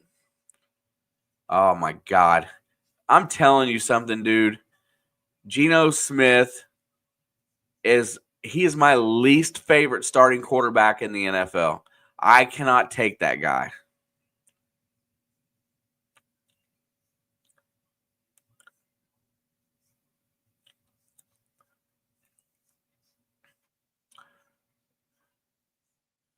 Dude, I'm excited. I'm going to win. I'm going to it'll be my first year cashing in this Dynasty League.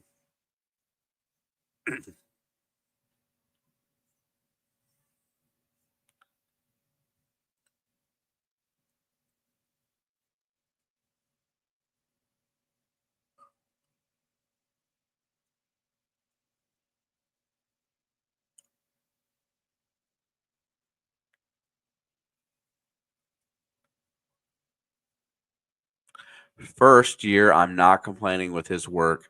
I've been a fan of him for a long time. I was on cloud 9 when he came to Arkansas. Then I got to meet him while working there. Dude, John Calipari's class act. Arkansas is lucky to have him, man, really. You haven't had such an electric coach since Nolan Richardson.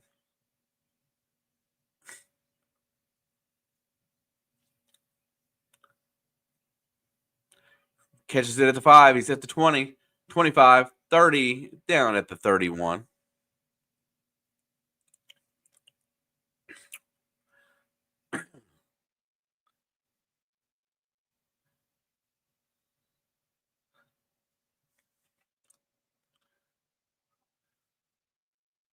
I'm about to the point where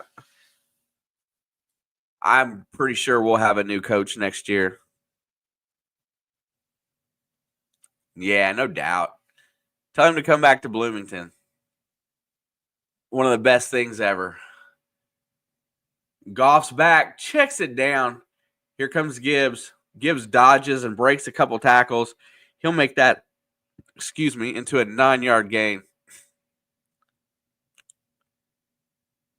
And John, if you don't know what he's talking about, when Christian Watson hit that buzzer beater against Kentucky, Calipari said that he wouldn't play these home games. They had to be on a neutral site. Home on, home off. And ended that rivalry, or ended that series. Said he wouldn't be back. Back to pass, looking, checks it, fires it down the field. Oh, what a throw to Laporta. And he is down at the 33-yard line, but there is a back judge dropping a big flag in there. Let's see what that is.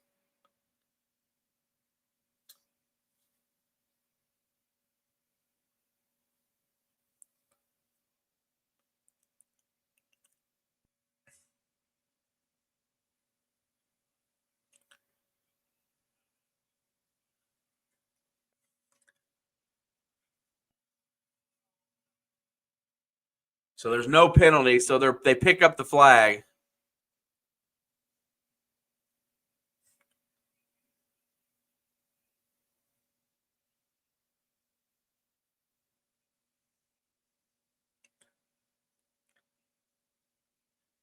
Fundamental, if they let go of Woodson, who do you think will be in the top 3 replacements?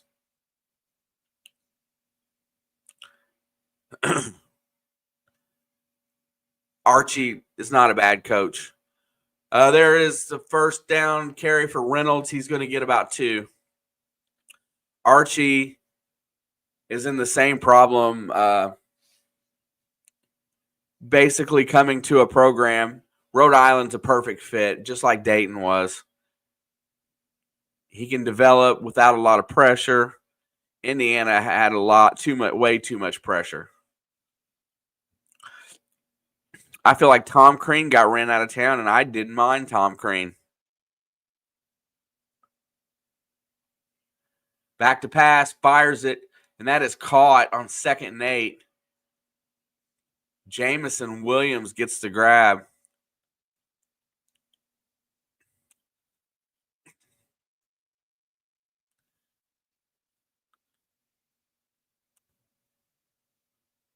It's a tough thought, right? If you're going to get rid of him, who are you going to replace him with?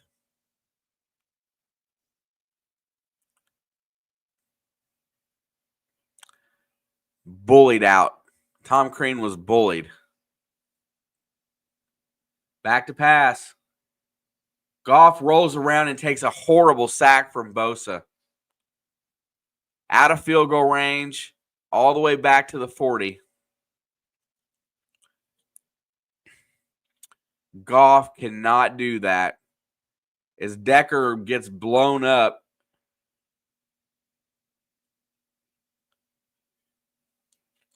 That takes him out of field goal range.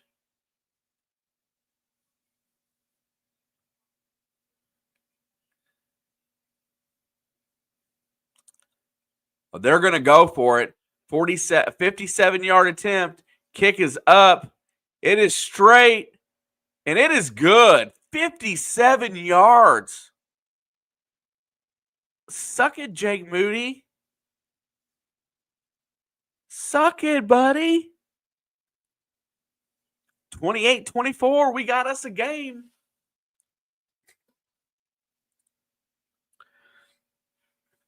Is K-State beating Cincinnati an upset, though, John? Or are they vastly different? Because they're in the same conference. That's why I ask.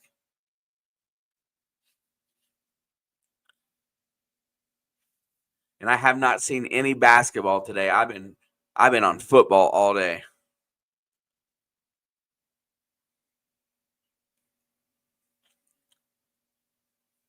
Oh no.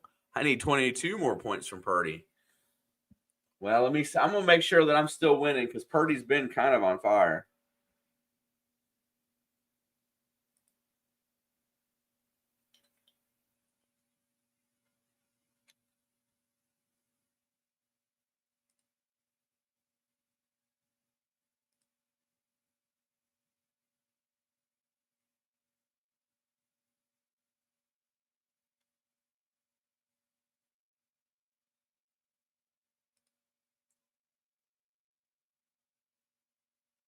I'm still up. Purdy would have to put up 35 more points. I don't think he's going to do that today.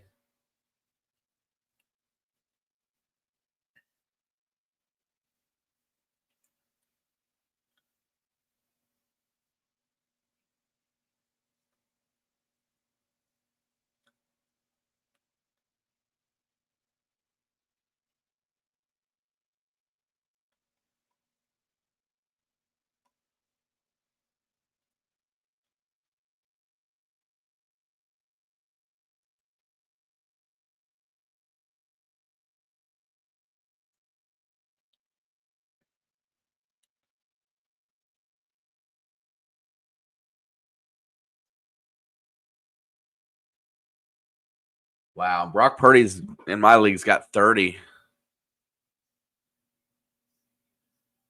Rob, what'd you put for the tiebreaker?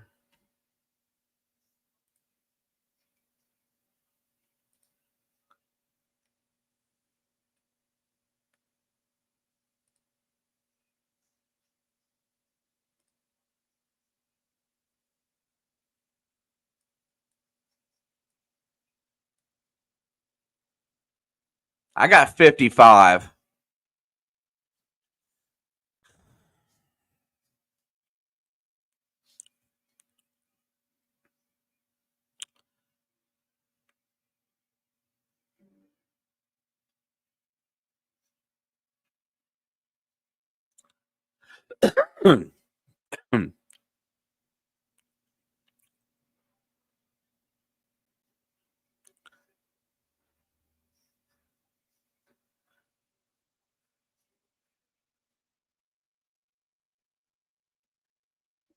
Yeah, is that what the problem is with Ballo right now?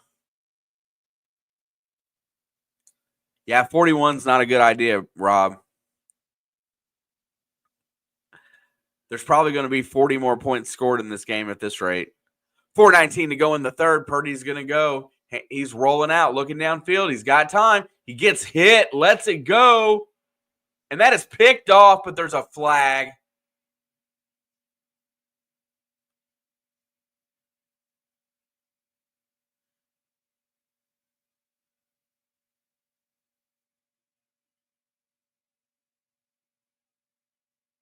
That should be illegal contact.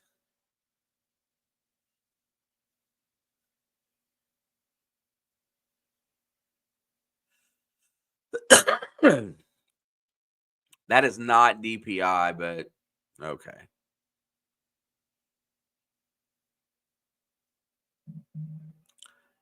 I'm not giving up. I think there's enough talent on this Indiana team to be competitive, but they've got to do something to spark their interest because they don't really act like they want to be there. I should be here for Rutgers and Indiana on Thursday, maybe. 1st and 10, ball's at midfield. Purdy's going to go, play action, looking downfield, fires it, and it's picked off. What a horrible throw by Brock Purdy. Here comes Kirby Joseph. He gets his interception anyway, and he's going to be taken down at the 44-yard line. Fundamental, let me ask you a question.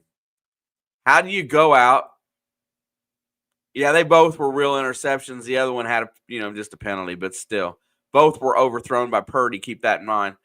How do you go out, you clean your roster, you re-get players,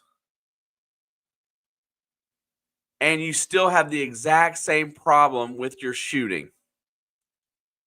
I got an answer.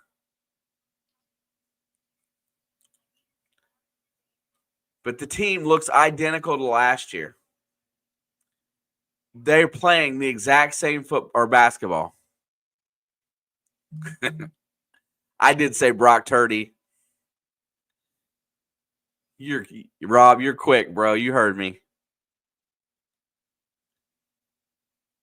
I am not sold that Brock Purdy is the second coming of Brady. I think Brock Purdy is a good quarterback who will probably be in the league for a while, but he's mid at best.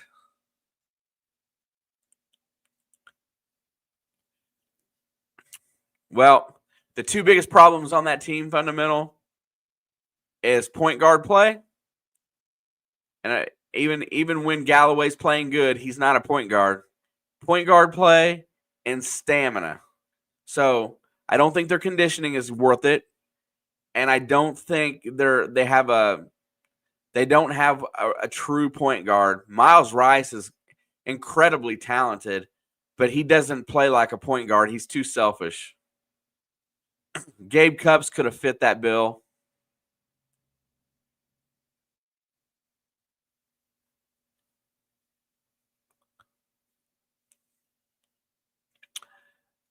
Yeah, and listen, and then you're going to get me back on the NIL thing, and I'm not a fan, because I just think what it's breeding is guys that don't worry about what the coaches say. They don't have. Just imagine if you were on a team in 1994, you were a mid-second round pick possibly in the NBA, and you decided that, oh, I don't want to do this anymore, and then you transferred. Then you had to sit a year out. That transfer decision was a big deal. But now you got an NIL contract and you think you're hot stuff. Play action. Goff rolls out, checks it down.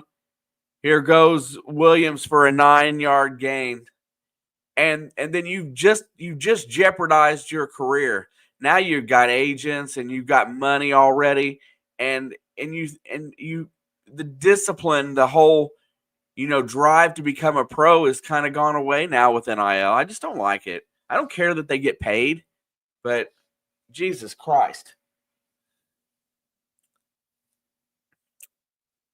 There's play action looking downfield. Checks it down. There goes Reynolds, who's been on fire today. He's been a really good asset in a Deebo Samuel type role for Detroit. Yeah, see, you've got to do something to protect. You've got to do something to protect the university. And granted, I know that there's all kinds of money being made. I get it. But I can go wherever I want, and it's got to be, you still need to sit. I know you get one transfer for free. Maybe that's already changed. Maybe you can just portal it every year if you like, but it's horrible to me. It's ruined college athletics. And that is a great run on first down for about 6 yards.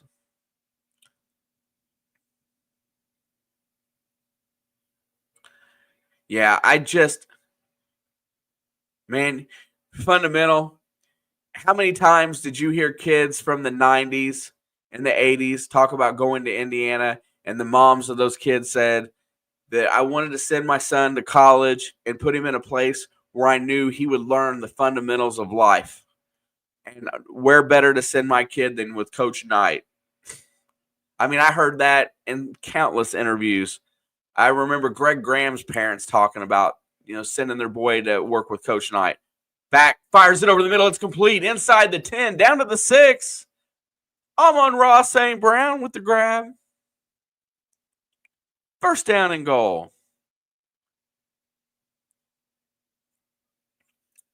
Or do you remember the big kid from Alabama that had to work his butt off to get into college and barely made the grades to play college basketball, and then got the NFL contract and went back and took care of his family? When grades actually mattered, or graduating mattered. There's just so much that I miss. Handoff. There goes Jefferson, and that's going to be about a 2 to 3 yard gain. Everything's ruined with money and no rules. Discipline and no rules. Yeah, what we had is gone, and we'll never have it back. And guess what? We're cursed, fundamental. Second down and goal. There is the play action looking down the field. Goff's got all day, fires it to the end zone, and throws it into the ground. What's that? Let's see. Tough to work past tough to work part-time and afford 40K. They don't have to afford 40K. Their education's guaranteed. I mean, but that's how it was back in the day. It was tough. Being a college student wasn't easy. And Mickey, my brother, good to see you, my friend. Thank you for stopping by.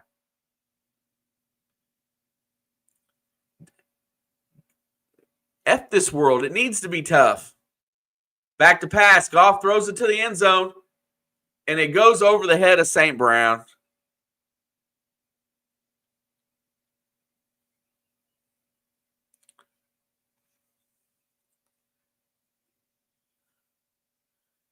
Yeah, I mean, look at my college education. I basically paid for 2 years, and they basically told me in college that I probably should go because a C and a D average is not going to make it. So they basically put me on academic probation, forced me out. I went back a few years later, and it took me forever to pay off my loans. And there's the touchdown on 4th and goal. Amon-Ra St. Brown with the tutty. And guess who's got the lead?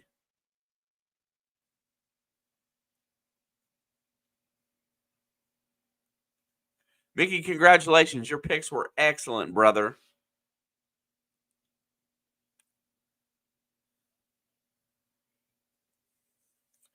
John Jansen says, yes, let's go.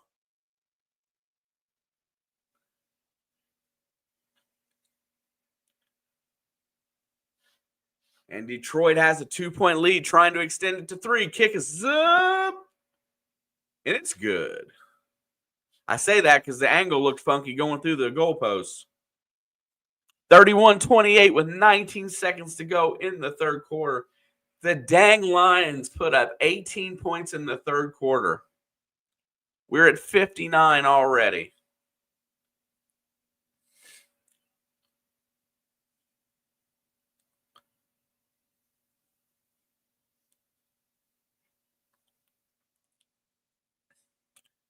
This Lions team just wants to out. You know who I'd like? Man, tell me watching my Bengals play this Lions team wouldn't be fun.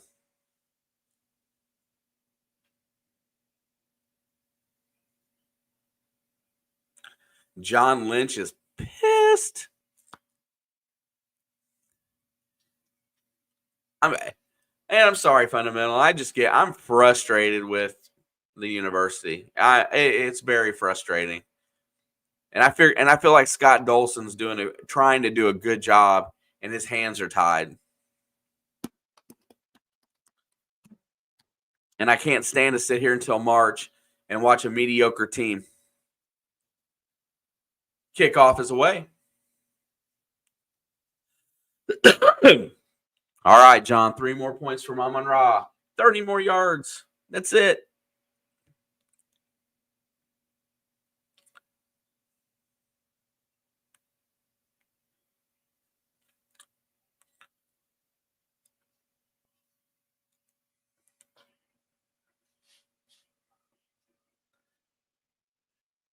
John still plays by those rules, and all his players have to wear a suit and tie. Yes, John. Good for him. Learn how to be a professional. That's what Calipari does. There's the blitz. Purdy gets hit, lets it go, and Kittle grabs it, and it's going to be a 9-yard gain on first down. Very good job by Purdy to get that out of his hands with the blitz coming, and Kittle goes down low and makes the catch on the run.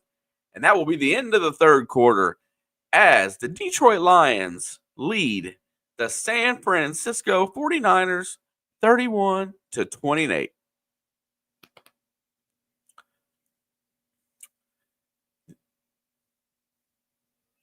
Calipari is fine any place but Kentucky.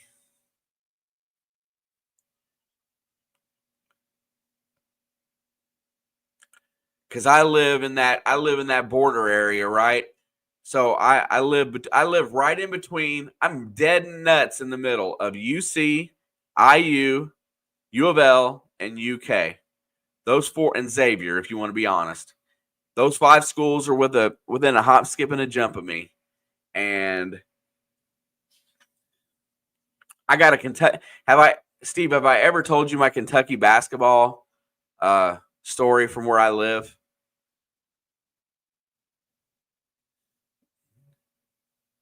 John Hunter might get a kick out of this. And I can't remember what year it was. So there is a bar about 4 or 5 blocks from my old house, right? Where Alex lives. There's a bar about 4 or 5 blocks away. And fundamental, you'll love this. A few years back, this bar normally ran an NCAA tournament pool. You know, fill out your brackets, come in there, buy some wings. If you filled out your brackets and signed up, they give you so many wings. You watch the game, and this bar is a dive. I mean, the roof's falling in on it. It barely stays open. So anyway, they go through, and I can't remember which year it was exactly. It had to be somewhere in the 2010s, I think. It was after 2010, before 2020. So it's in the 2010s somewhere. Anyway, so they go through there, and Kentucky misses the NCAA tournament, right? Kentucky misses it. So me and another guy went over there, a guy, ironically enough, his name was Alex too. And we go over there to sit down and get some wings. And it's the Tuesday. Let's see, Selection Sunday, Monday. It's the Tuesday or the Wednesday. And they're like, hey, Mickey, love you too, my friend. Hey, anytime you need something, check with me, bro. Happy New Year. Much love, my brother. Please check in if you need something, okay? You got my number. And so we walk in over there, and it's like 6 o'clock, and they weren't playing I don't know that they were playing the early round games yet or the play-in games for the NCAA tournament. But anyway, they were playing the first round of the NIT. And we're like, this place is jam-packed. Everybody's wearing blue in Kentucky. And we walked in like, hey, we're in here to pick up our NCAA tournament brackets. And they're like, no, we're not doing that this year. I was like, well, what are you doing? We're going to do the NIT bracket. And then we looked over, and they had this NIT bracket, and everybody wanted to pick just so that they could all pick Kentucky to win. And so we were laughing, and we just left. So that year the bar didn't have an NCAA tournament. And there's a great throw to Kittle again across the middle, inside the 40 in positive territory.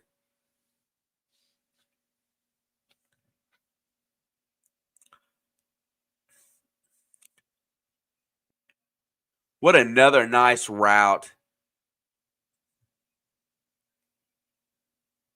They thought they were on to something.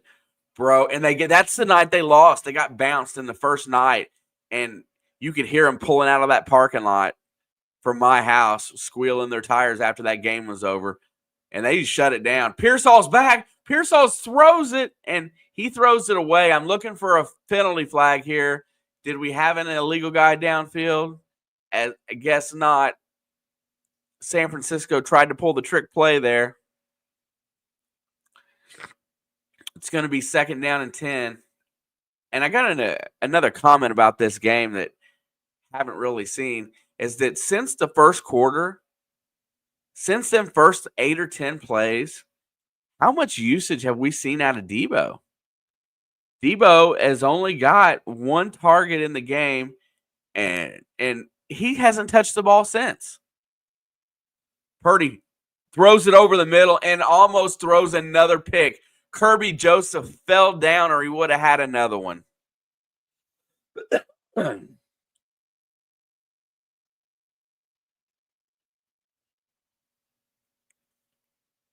you're from here, aren't you, John?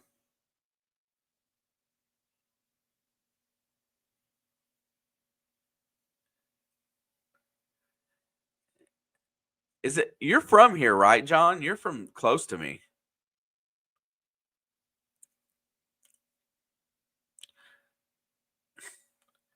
Third and 10, back to pass. Pressure's coming. Purdy throws it, and it's broken up at the last second. The play to Jennings gets blown up. And Robertson makes the play on Juwan Jennings.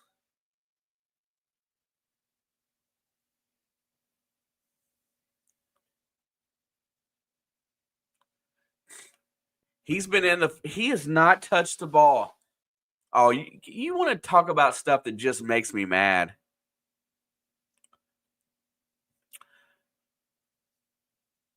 Oh, well, we talked about that last night. You said parents used to send kids here to grow and become someone with values. Now it's all political activism. And F that stuff, too.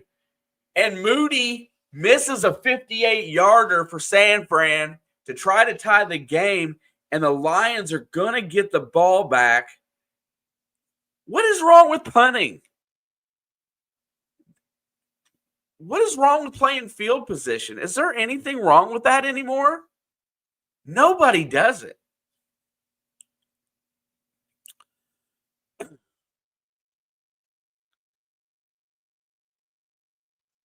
Yeah, the whole college on campus dynamic, it's fueled from a dark place.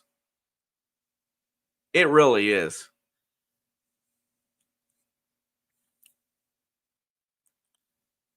If there were, I think the only thing that should, let's just outlaw everything on these campuses and teach general education.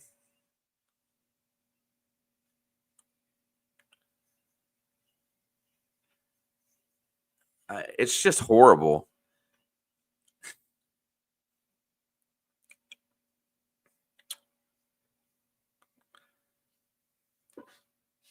Yeah, I'm a very live and let live kind of guy, right? You know what? As long as what you do doesn't hurt me or my family, I can care less. Enjoy your freedom. But manipulation is horrible. Joseph, I have no idea, because there was so much money being made by the universities and the NCAA, and these kids were, quote unquote, being exploited for it. A $40,000 a year education isn't enough. But yeah, so now they're getting paid. Purdue seems to keep their nose out of it. It's paying off for them. Listen, I may not be a Purdue fan, but I'm not saying that I don't like that university. I'm glad my kids are done grown. You know what I'm saying? Glad. Because if I had to deal with that kind of stuff, listen, my kids come from an education system that was absolutely BS.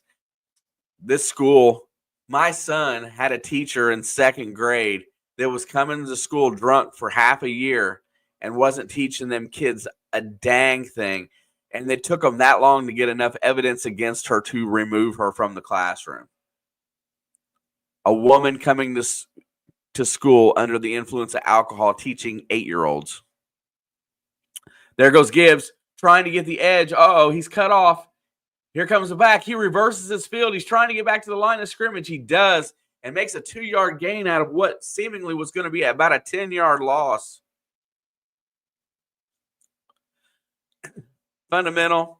I love Matt Painter. I love that Matt Painter brought right back to that team what Gene Cady did. I love the way he recruits. I love the way he seeks out the guys that he wants. It's not just about rankings. It's about skill set. It's about integrity. It's about personality. It's about the right parents. It's about the right kid. There goes Gibbs. 2nd and 7 is going to gain about 4. Looks like it's going to be 3rd and 3.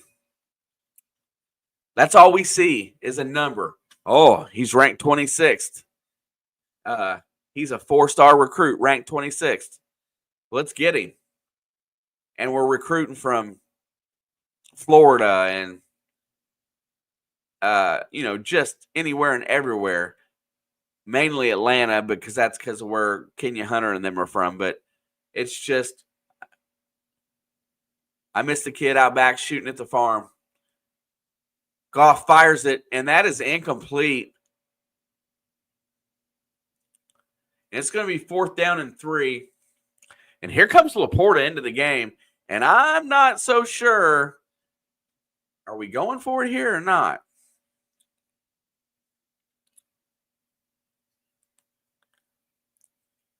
Listen, Indiana's trying to be North Carolina. It's a good example. University of Florida. Oh, man, I'm happy with football. Back to pass. Goff fires it. And that's caught. Laporta, another fourth down completion. And that goes all the way down to the 25-yard line. And San Fran might be in some trouble here.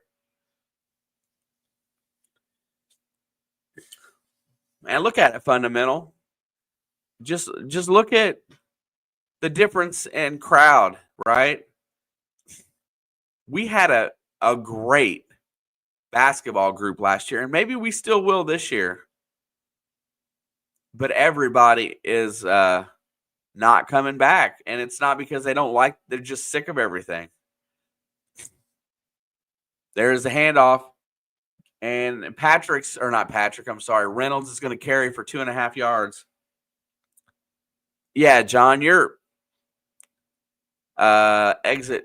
You're 15 miles down the road from me.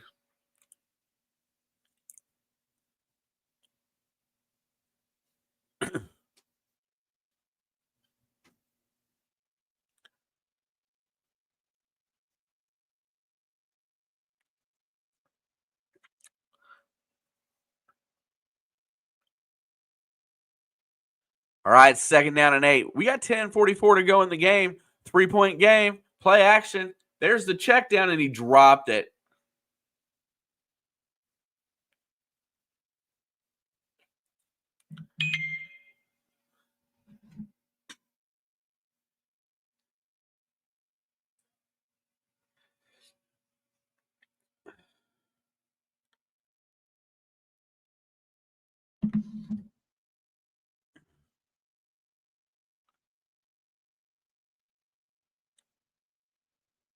Just a little bit low on the throw there. Jared Goff held on to that ball just a little too long. 3rd down and 8. Huge play for the San Fran defense. Goff's back to pass.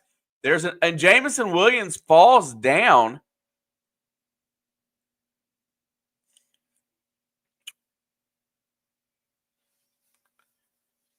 And I think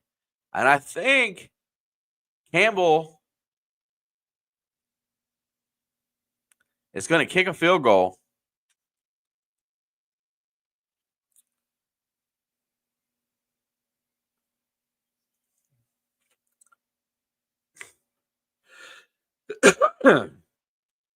I mean, fundamental. Hold on a second.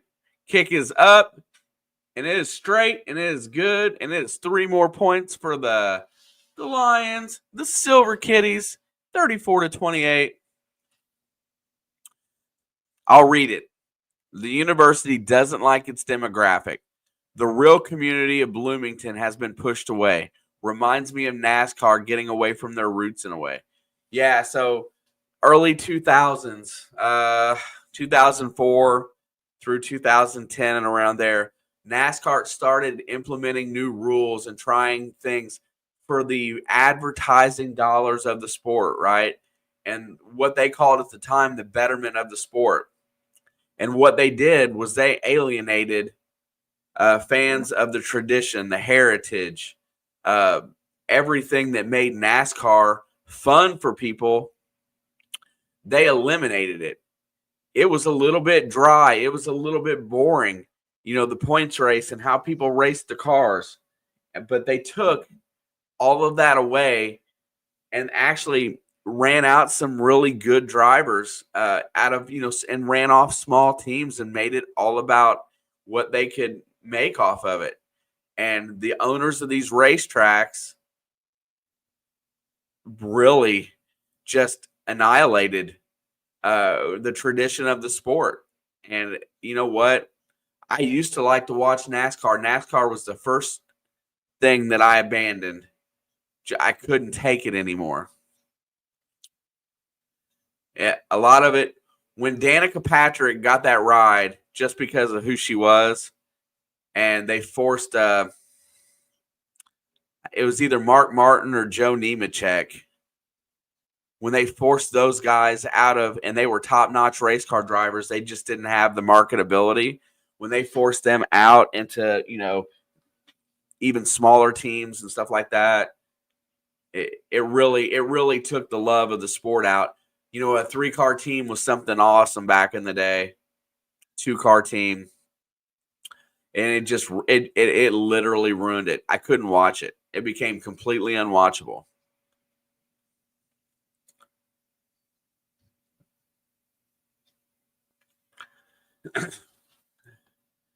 Well, I think people get pigeonholed into, if it doesn't affect me, then why should I bring it up? And you've seen time and time again that that sometimes people that stand up or speak up are met harshly with with whatever kind of retaliation that they're going to get. And there's really, we've come to realize that there's a lot of crookedness in authority, whether it be your police department, your local, your state government. There's knowing who to trust, and if you want to make some kind of a stand, is tough. You can ruin your family. So a guy like me, I pick and choose my battles very wisely, because if I do something wrong and it takes away from my family, then I've hurt another generation over something that may not even have really concerned me, even though I disagree with it. I pick my words very, very carefully a lot of the time.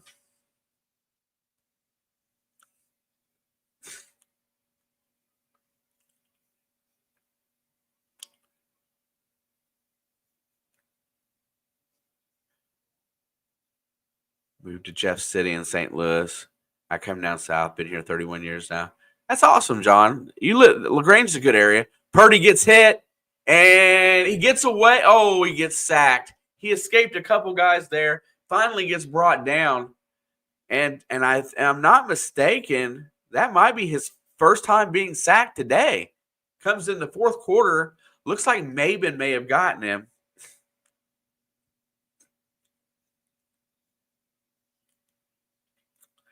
But the thing of it is fundamental, and I apologize for even talking about a lot of this stuff. But the thing of it is that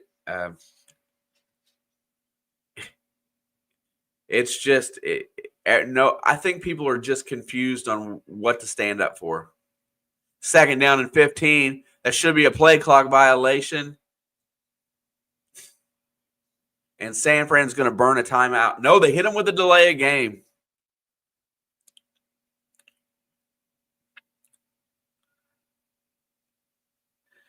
Despite the Wildcats, Kentucky is our favorite neighbor here in Indiana, John. I've lived in Kentucky for a while, and I like living in Kentucky. It's okay.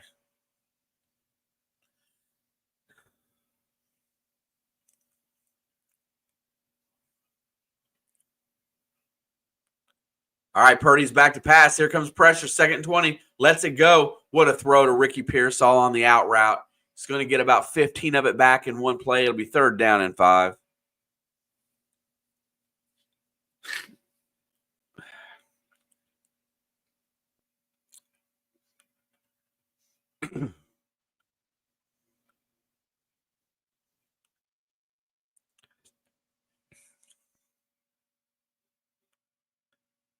We're already in there. All right, 3rd down and 5. If the Lions can get off the field here, they got a good chance of finishing this one off. Purdy's back to pass. Pressure's coming, fires it, and he hits Pearsall again at midfield, and the 49ers are on the march.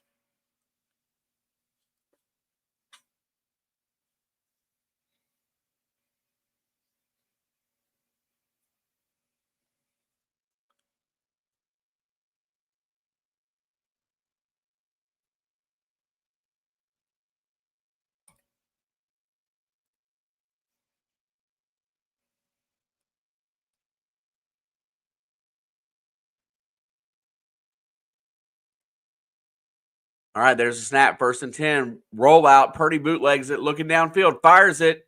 He's got a wide open George Kittle inside the 30, down to the 26-yard line. San Fran is really rolling.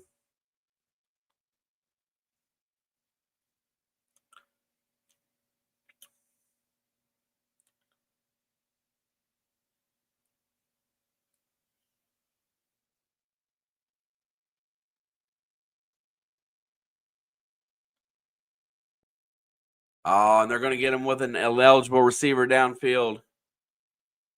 And they're going to take that one back. Penalties like that are huge. That was a huge gainer.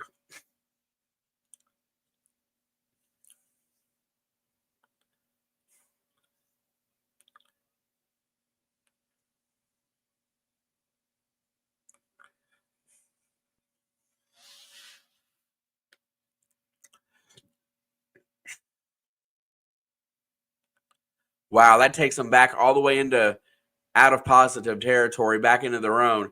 Ball's at the 43, 1st and 15. Purdy's back to pass. Here comes pressure. He fires it. It's caught. Juwan Jennings tries to break free and doesn't do so. Got a little bit of a scrum over there on the sideline.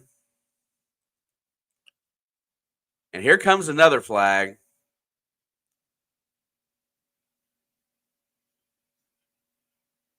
Looks like it's going to be on the secondary of the Lions for unsportsmanlike.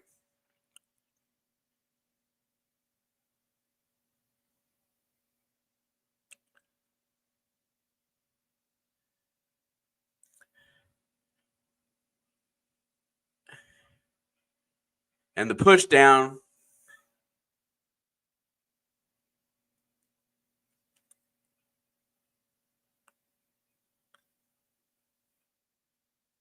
So one team has a penalty, it hurts them. The other team gives it right back with a stupid play in the secondary. All right, 1st and 10. Purdy's back to pass, fires it over the middle, and it's picked off. Kirby Joseph once again ruining Brock Purdy's night as he jumps in front of it, as Purdy does not read the field very well.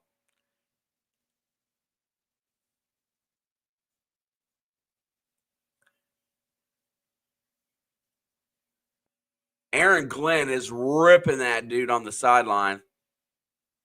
And I don't know what Purdy saw there, but John Lynch is grabbing the back of his head. He knows.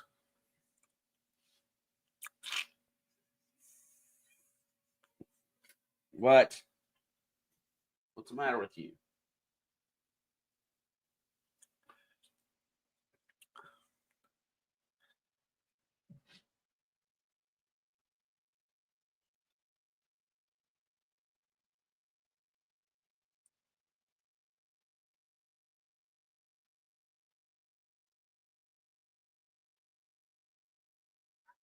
Measure your vanity when you get a minute.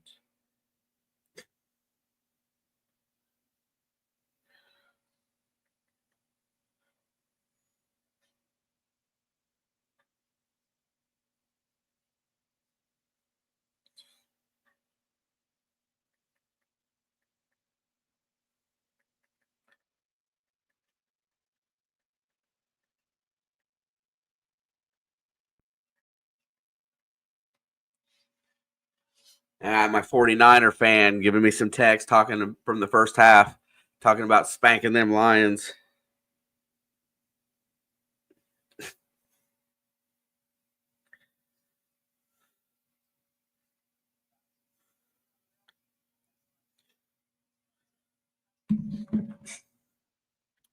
Starting to pick up. Tom, thank you, brother.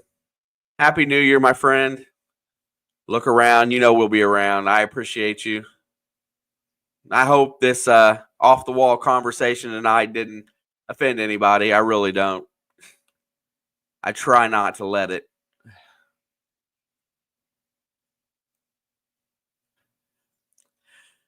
Let's see. Branson's nice. Springfield's really nice. Once you get out in Southwest Missouri, it gets real beautiful. Alex gets stuck on the late shift again. She is working her regular shift Her night shift at her new job right now, yes.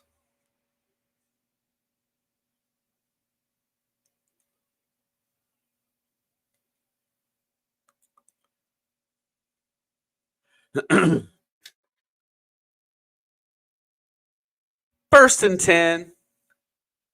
Here goes Goff, hands off to Gibbs, and Gibbs stutter steps through the hole. Yeah, I try not to, and I do. I have a very centrist nature fundamental, and I do try not to really bring anything, but I the stuff that's happening with like in college and stuff like that with athletes, I think it's relevant to talk about. I can get behind a lot of things, but yeah.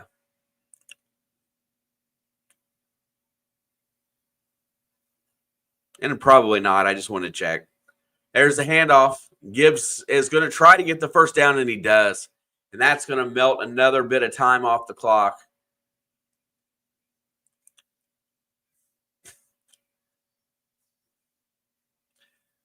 That's the other thing. I absolutely respect everybody's stance on anything they take a stance on based on their position. And, their right and my right might be totally different. Their wrong and my wrong might be totally different.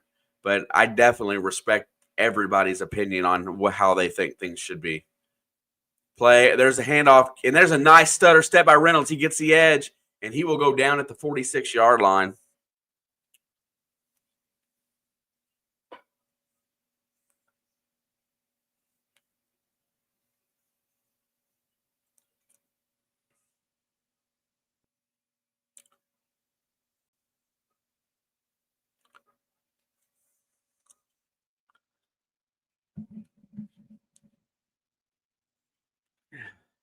Purdy was having a great game today.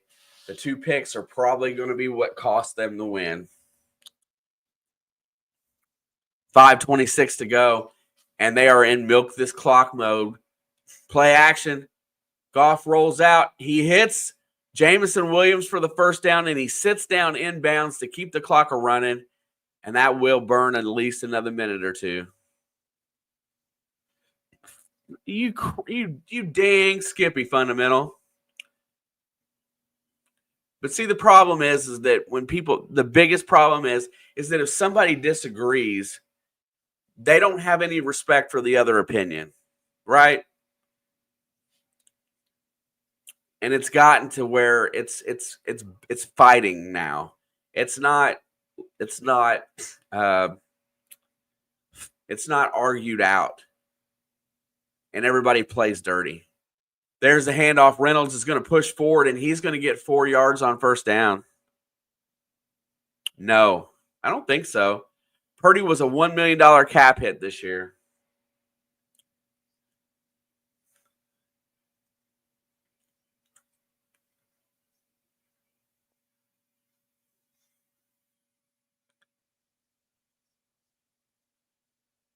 Really? That must have been where I stayed when I was over there, John. I stayed in Springfield a couple days. I enjoyed where I was at. Maybe I was on the outskirts.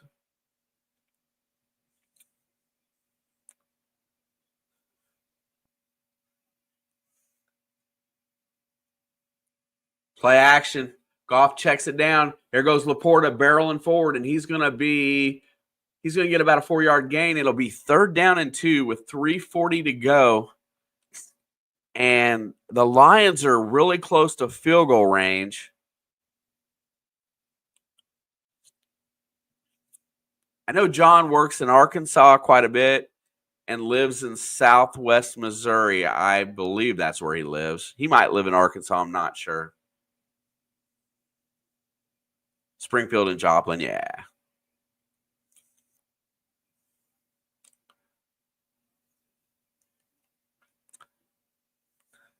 Got 3 wideouts left, 1 to the right. Gibbs is in the backfield. There's the handoff. Gibbs is going to get the edge. He's at the 30, the 25, the 20. He's all the way down in the 10, 5 through touchdown, Lions. Jahmyr Gibbs runs it to the house. What a play design. What a play design there. As it looks like they were going to throw the bubble screen to the left. And Gibbs gets the edge off the right-hand side, off the slight misdirection there. And that is an easy touchdown. And San Francisco, it's down 40-28.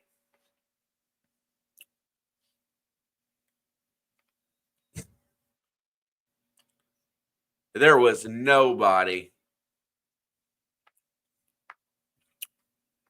All right. 2:58 to go. Kick is up, and he missed it. That was a bad hold. I saw the ball not come up straight. It is a 12-point advantage.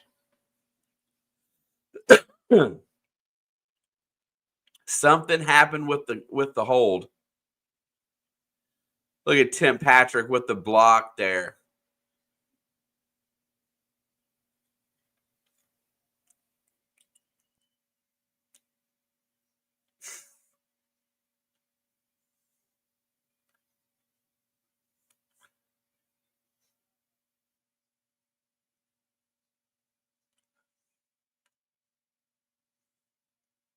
Jahmyr Gibbs, stud. 46 receiving yards, 117 on the ground, and a tutty.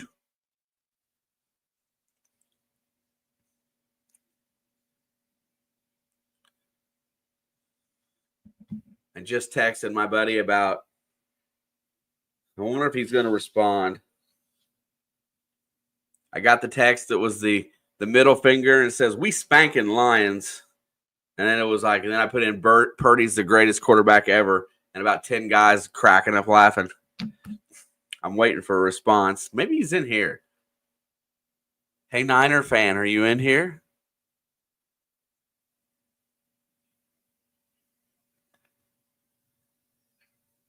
Wow. The Niners have just given this game away, Joseph. Giving it away. What did I miss? Is that a touchdown?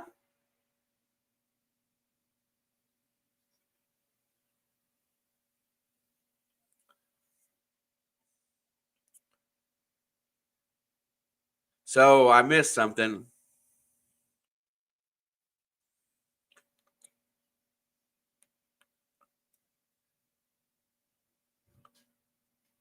I'm trying to figure out what I missed here. Let's see. What's a fumble?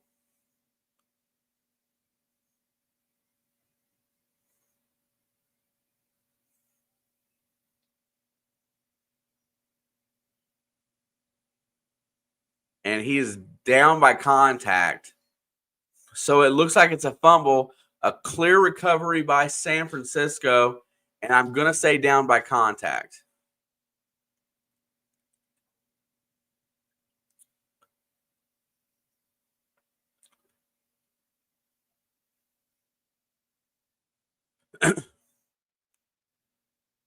And that is exactly what they call.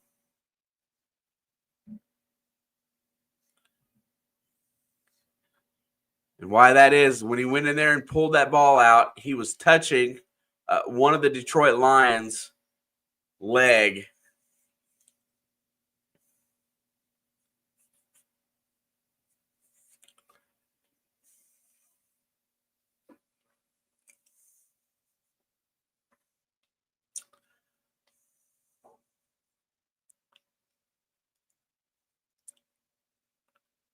All right, 1st and 10.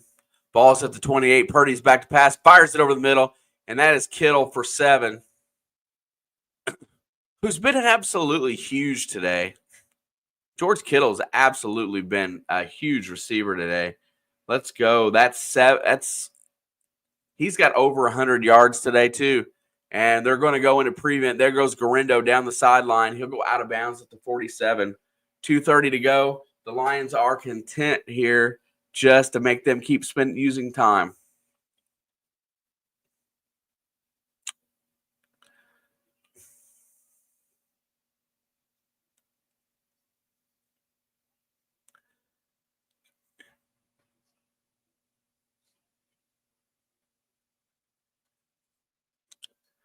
This Detroit Lions offense is formidable. There goes Purdy. He's rolling out. He breaks away, fires it downfield, and incomplete.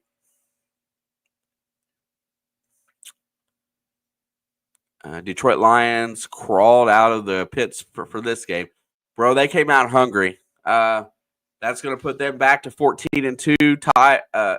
That puts them in the driver's seat for the number 1 seed. They still got a showdown next week with Minnesota.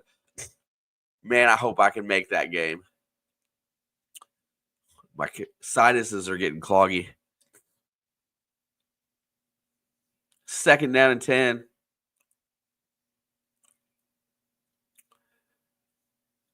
Purdy's back to pass, fires it to the outlet. He's got Jennings, and Jennings tries to cut it back, and there is nowhere to go. He takes hit after hit as he refuses to go down. Takes 3 to bring him down.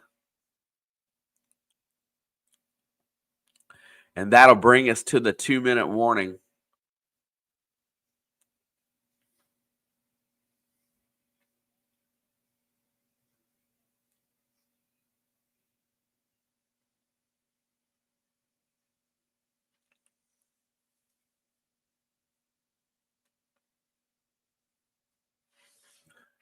I'll be right back.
Yeah, fundamental. I posted that footage of that tornado when I didn't know what it was on my other channel. I posted the link in here a couple weeks back.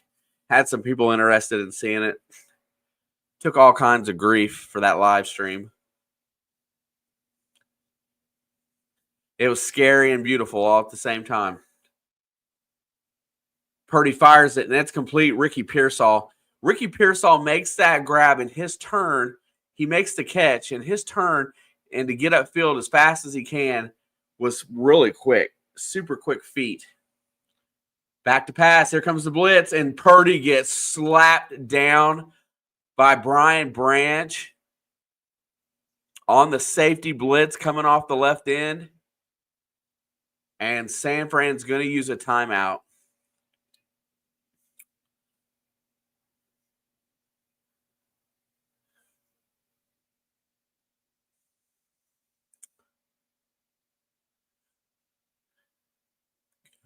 Looks like a pretty well-designed safety blitz there.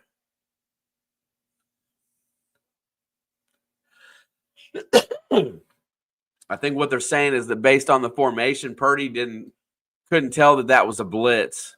He thought it was just covering, and Purdy's on the sideline right now.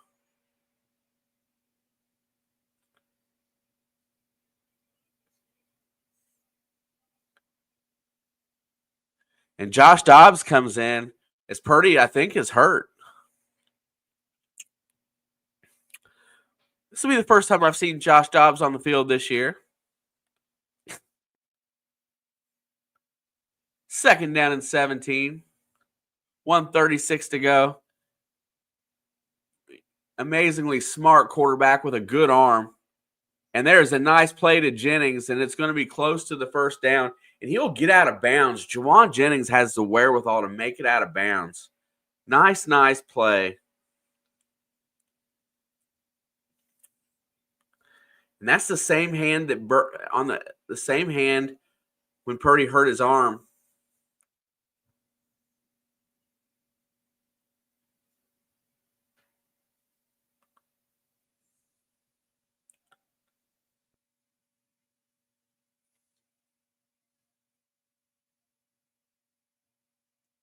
Why are they blowing it dead?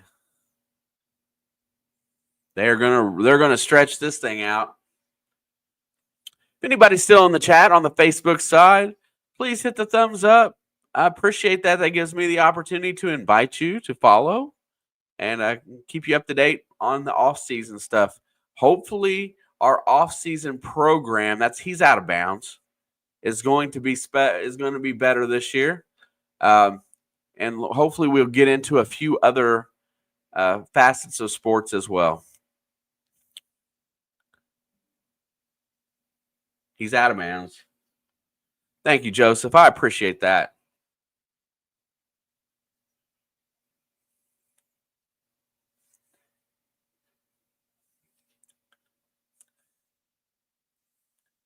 Joseph, it's the same name over on YouTube if you'd like to come over here as well. Some people like to watch for. You see the Lions going to the Super Bowl?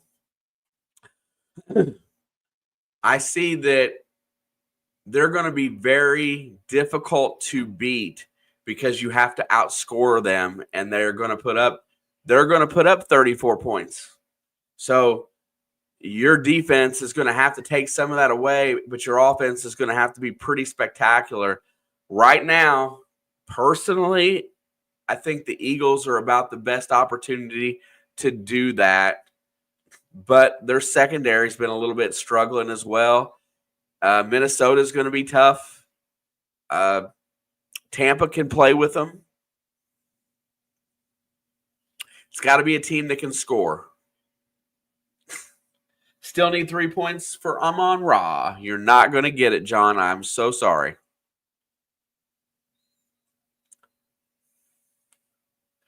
There's Dobbs. Back to pass. Fires it to the out. And Jennings again. And there you go, Steve. That's what I was talking about right there. When he got hit and he went out of bounds. I know that we might be saying the same thing. Dobbs fires a bullet in there. He stepped out of bounds, but he stepped out backwards, and they let the clock run. Rob, good night, bro. Good to see you. Who is on the hottest seat? Shanahan, Moody, or Purdy? Honestly, Moody. Let me tell you something about Kyle Shanahan. If they are dumb enough to fire that guy, he will be hired immediately somewhere else. I guarantee you he would be hired immediately. His coaching abilities through the roof. Brock Purdy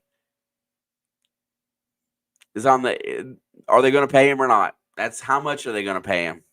Back to pass. They've paid everybody else. Dobbs throws it to the end zone, and it's overthrown. Jennings can't get to it. On 1st and goal, it'll be 2nd down. But anybody that thinks that Shanahan deserves to be fired, okay, you can have that if you want it. But I would kill to have that guy as my coach.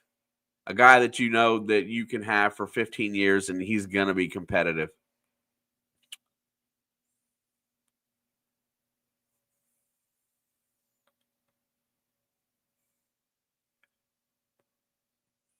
Purdy looks scared. I wonder if it's the same type of injury. There goes Dobbs. Dobbs is going to run out. He's going to go for the end zone, and he's going to dive it in. And Joshua Dobbs gets the touchdown with 43 seconds to go for San Francisco. Gives the Niners a little bit of hope here. They're going to probably kick the extra point and go for an onside kick.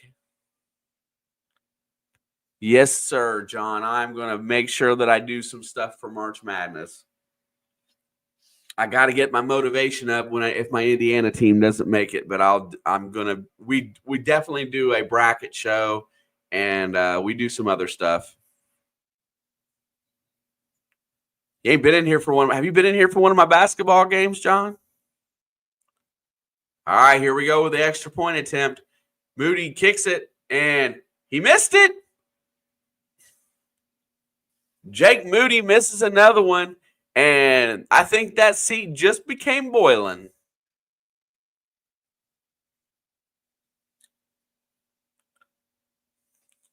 Well,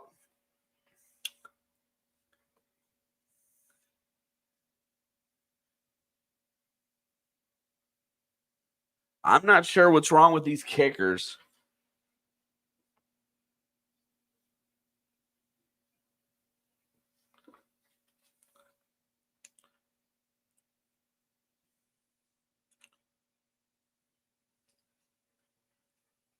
Juwan Jennings has that Road Warrior look, right? The colored hair and the stripes in it.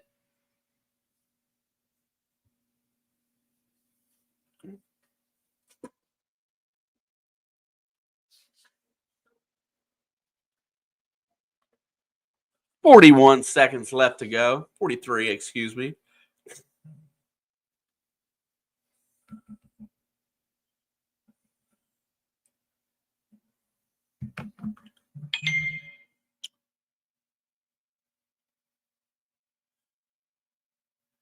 And there's it, and there's the kick. And Detroit, Amon-Ra St. Brown very smartly lets the squib kick go out of bounds.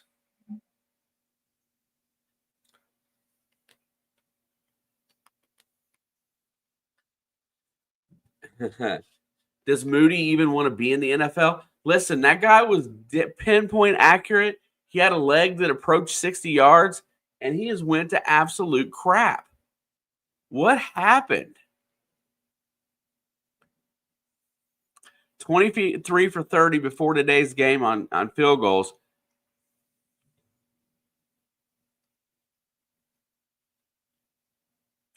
And that's the ball game, folks.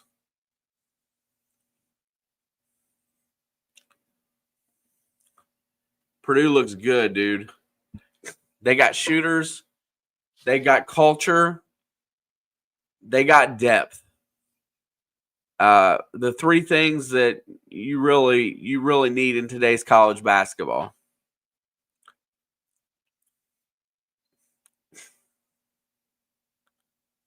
And that's it, y'all.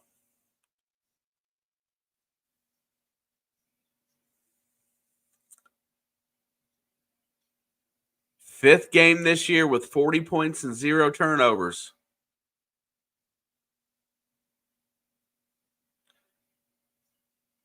The Niners fall to 6-10. The Lions climb to 14-2. Saturday doubleheader, and they changed the times on these, I think. So next Saturday night, 8 o'clock. Looks like a good time. Ringo, appreciate you. Everybody, I wish more of you guys got in the chat. I love to talk, so it makes for a lot of fun when everybody gets involved, and I like to learn about everybody. So, I mean, John Hunter takes a beating most of the time because he says things that I like to pick on, but other than that, what a great game tonight, everybody. The Detroit Lions go on the road, get the 6-point victory. Jared Goff, 26 for 34, 303 and 3 touchdowns. You cannot beat that. I caught a little bit of one. I love to do basketball. It's a lot faster, and it's a shorter game. So it doesn't destroy your time. You know what I mean? The important part is Kittle got 19.2 fantasy yards today. Listen, I'm not saying that Purdy didn't play a good game. Pearsall and Kittle and Jennings, they split the ball up great. 23 receptions between the three of them. Garindo back behind there with another 4. All of them did a great job today. The problem was overthrowing the ball over the middle, and the single high safety for the Lions, Kirby Joseph, sitting back there playing center field and jumping those routes as Purdy became very predictable. And if you run the same plays in the NFL, they're going to get you. Willie, good to talk to you today.